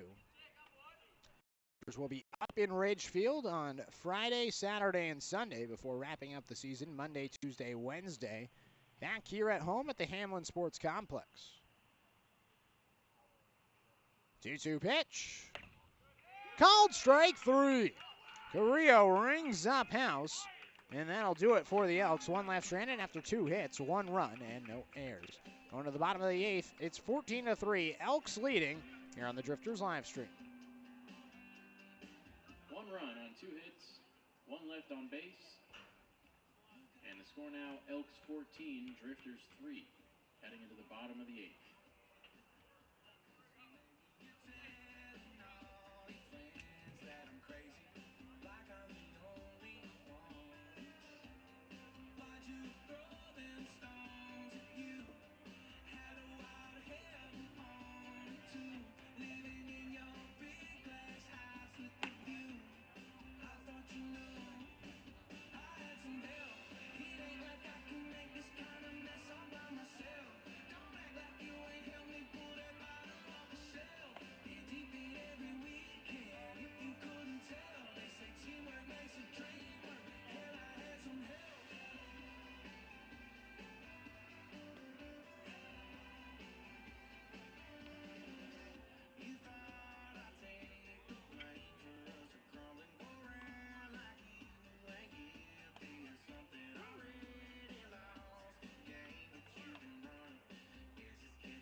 batting for the Drifters, the catcher, number 43, Nate Stevens.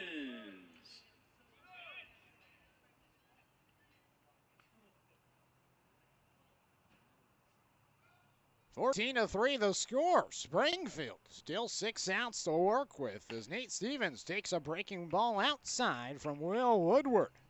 1 ball and no strikes to Stevens. He'll be followed by Nolan Miller and Brandon Stinnett. Stevens chops it up the middle. Fielding it is the second baseman Reese. The throw to first beats Stevens. Out number 1. 2 pitches, 1 out to start this bottom of the 8th inning. 14-3. Bend with the lead. So now Nolan Miller to the plate. Fly out to left field his first time up. Nolan Miller. Miller 0 for 1. Flew out to left field. And his pinch hit at bat. And now a chance for a hit. Gets a breaking ball high. 1-0 from Woodward. Miller batting at the plate. Likes the net, looking for his first hit in a while. Takes high. 2 balls and no strikes. Miller, his last hit came against Cowlitz back on June 30th. So it's been quite some time for Miller, who's looking for a hit against the lefty, and Woodward comes to the plate with a strike, and he loses his hat once again. I mean, it's reminded me a lot about John Jacobine, who just, it felt like, lost his hat every time that he threw a pitch as a drifter. Found the way 2-2. I think there was an inning where Jacobine pitched 23 pitches, and 21 of them, his hat fell off. It was remarkable. I couldn't believe it. It was beyond fathomable for me as Miller goes down looking. A strikeout for Woodward. His second. 2 away, 2 up, 2 down to start this bottom of the 8th inning for Springfield. Trailing by 11, but still 4 outs to work with. Now batting, number 25, Brandon Stinnett. So now Brandon Stinnett comes to the plate. 2 outs, nobody on. First pitch to Stinnett. Takes it inside. Woodward loses the cap. What do you say, Colby? Does this remind you of Ja a lot? He says it looks 100% like Ja. What a guy he was. A drifter. Pitch in for a strike, 1-1. Man, that first year was fun. We had Ja, we had Kai Kiyamo. I mean, what a group right there for the Drifters. Furman, yeah. There were some Bushnell players on that 2022 year. 1-1 in for a strike, 1-2. Actually, funny story for Colby sitting to the next left of me, running the TrackMan today. Colby played at Bushnell.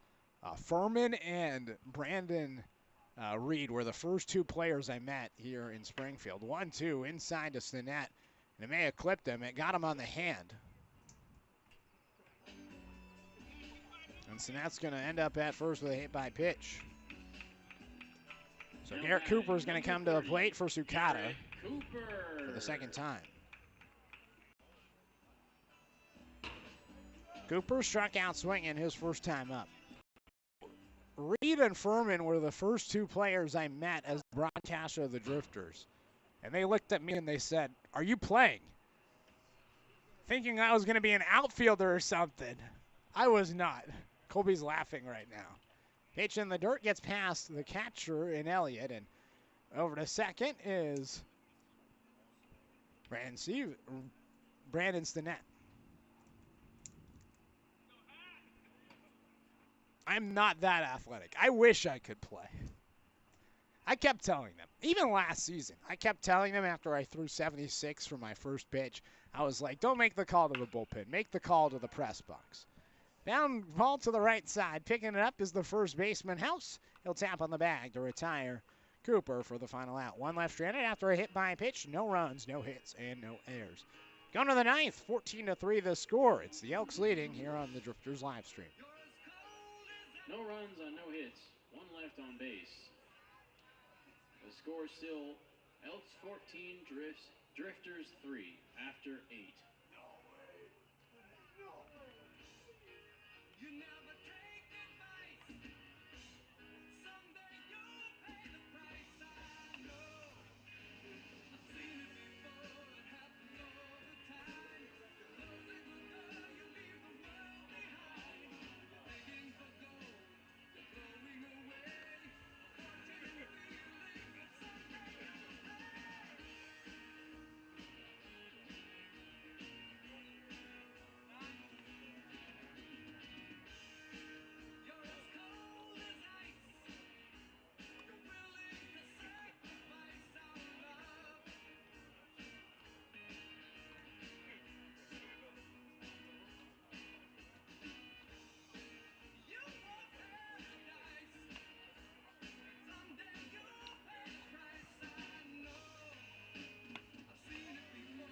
A new pitcher for the Drifters.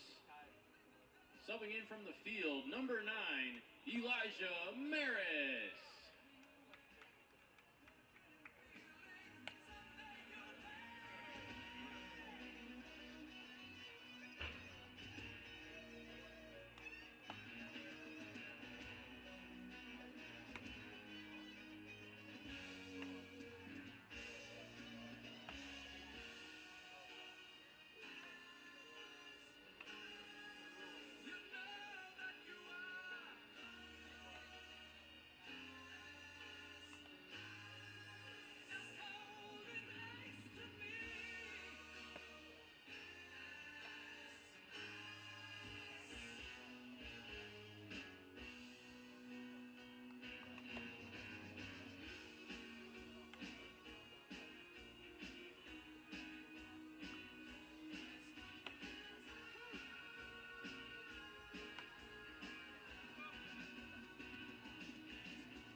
Now batting for the Elks, number 9, Avery Covarrubias.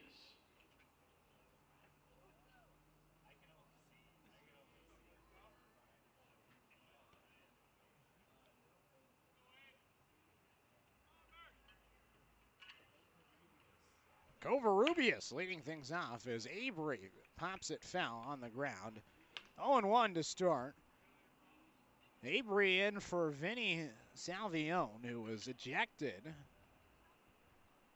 earlier in this game. Elijah Maris comes to the plate. One hopper to third. Kinsey Fields throws to first and retires Covarrubias. And you heard me right. Yes, it is the Elijah Maris, the third baseman for Springfield, now into the game for the very first time this season. He's pitching. I'm not sure the last time he pitched. I mean, I don't know. I can't find any stats, at least just in my brief look up real quick if he's pitched before. But he comes to the plate with an 82-mile-per-hour pitch down and away, 1-0.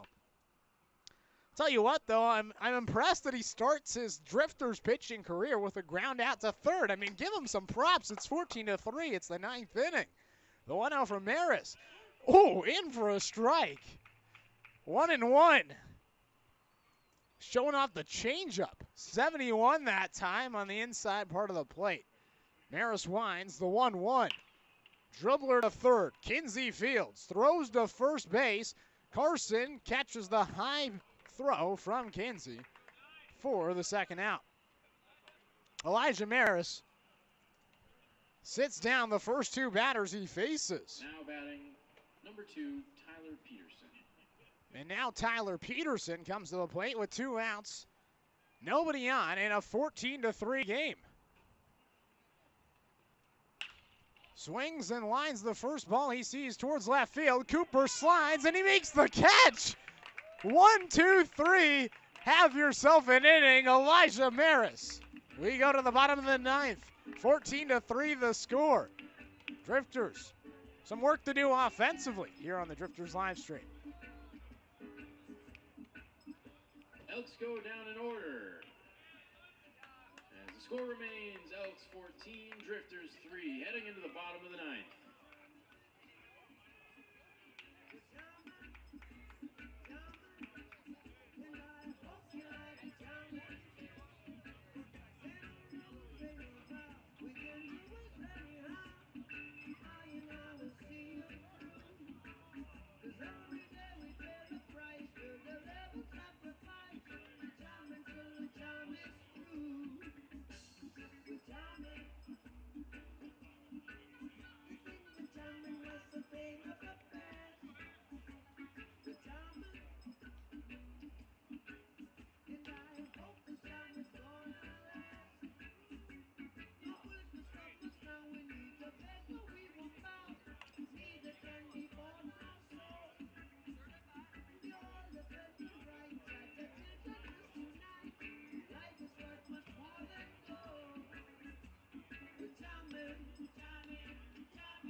A new pitcher for the Elks, number 9, Avery Covarrubias.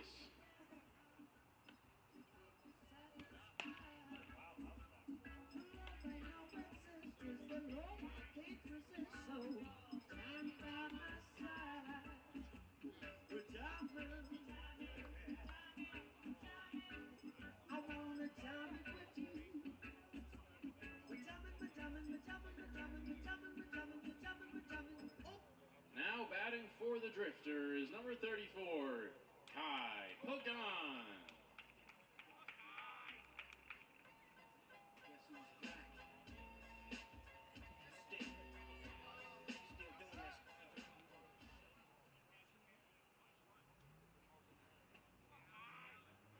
Kai Pagan leading things off with Avery Covarrubias on the mound for Bend. First pitch, Pagan pops up a mile in the sky towards the shortstop. Making the catch is the shortstop. Not exactly sure who's that shortstop right now. It's really hard to see these Elks uniforms. As Pagan was in for Gage Bruce. He pops up to short. It was Covarrubias who's now into the game to pitch. And not sure who's at shortstop. It's hard because of the tan numbers on the back of the jersey for Bend. It's really hard to see as a broadcaster from afar. First pitch to Kedron Kinsey. Breaking ball just misses inside. How about that from Covarrubias? 13 inches of break. I mean, holy position players out there right now, but my goodness. Has the freeze frame, comes to the plate. 1-0, maybe a little bit of Johnny Cueto movement right there. Just stops at the top. Let's see the 2-0. Comes a little bit quicker to the plate this time. Bounces one in. 3 balls and no strikes to Kedron Kinsey. Home run, 2 singles. It's a 3-for-4 day for Kedron Kinsey. A big performance for Kinsey, who spoils the 3-0 foul. He's swinging on the 3-0, gets the green light.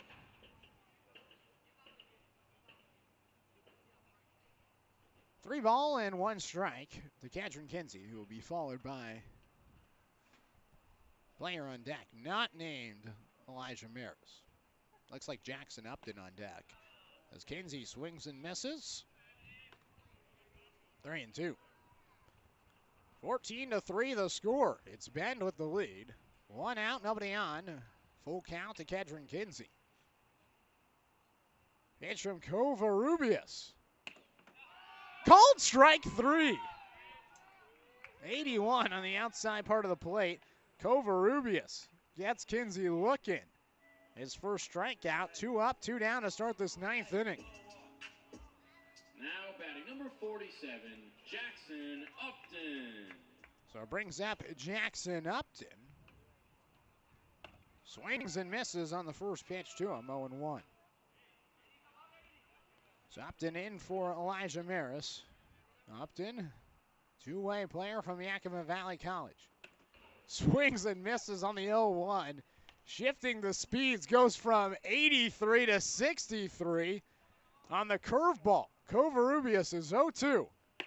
Looked at inside and goes back from 63 to 84 on that pitch. 1 ball and 2 strikes to Upton. The pitch. Fouled off. He stays alive. Drifters down to their final strike and final out. In a game that they're trailing by 11 after being just down by 1. Ooh, a little bit of movement. The 1-2 up and inside, 2-0. It looked like he started his windup and then came back down to the ground and then went back up again. The 2-2. Hit up the middle. Upton has a base hit. Jackson Upton. His first hit since June 16th. Sends it through for his 4th hit of the season. And the Drifters aren't done just yet, as Dylan Carson's going to come to the dish. Dylan Carson. So Carson to the plate.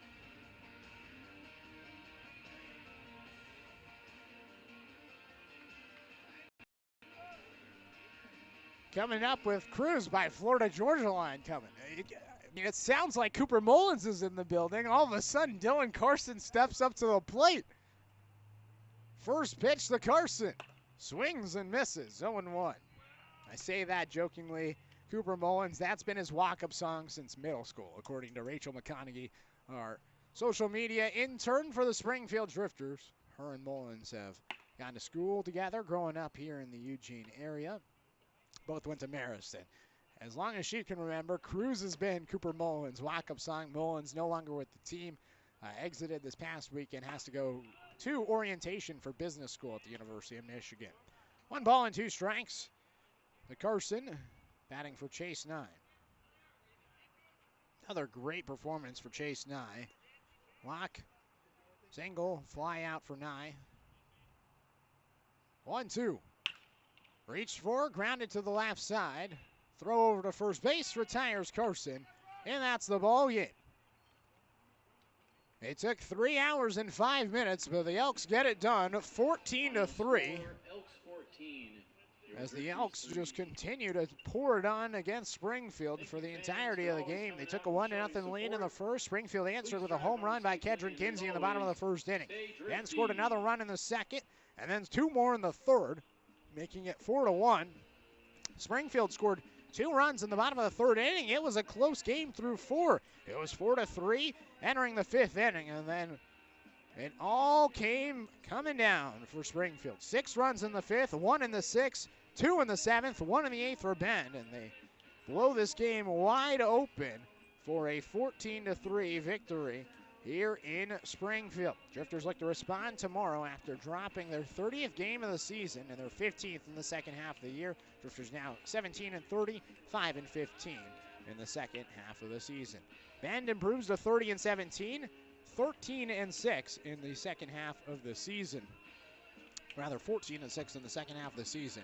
And the Elks force a rubber match tomorrow as the Drifters look to respond and win their first home series since the last week of June. It came against Cal. It's a sweep against the Black Bears June 27th, 28th, and 29th. And this is a Bend team that was on an 8-game win streak before yesterday. Springfield snapped that streak. And then tomorrow, the Drifters look to win the series in the rubber match. Game number 3 tomorrow. Only a few more games left here at Hamlin Sports Complex. 4 more. 1 tomorrow, 3 next Monday, Tuesday, and Wednesday.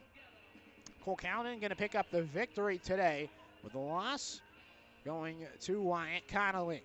Drifters lose it 14-3. And we'll see you tomorrow, 6:15 pregame show, 6:35 game time here at the Hamlin Sports Complex. Come out and watch the Drifters one last time this week, and then next Monday, Tuesday, and Wednesday. That'll do it for us here at the Hamlin Sports Complex. After 3 hours and 5 minutes, the Elks win 14-3. I'm Knight Jarecki saying so long and see you tomorrow. Good night and go Drifters.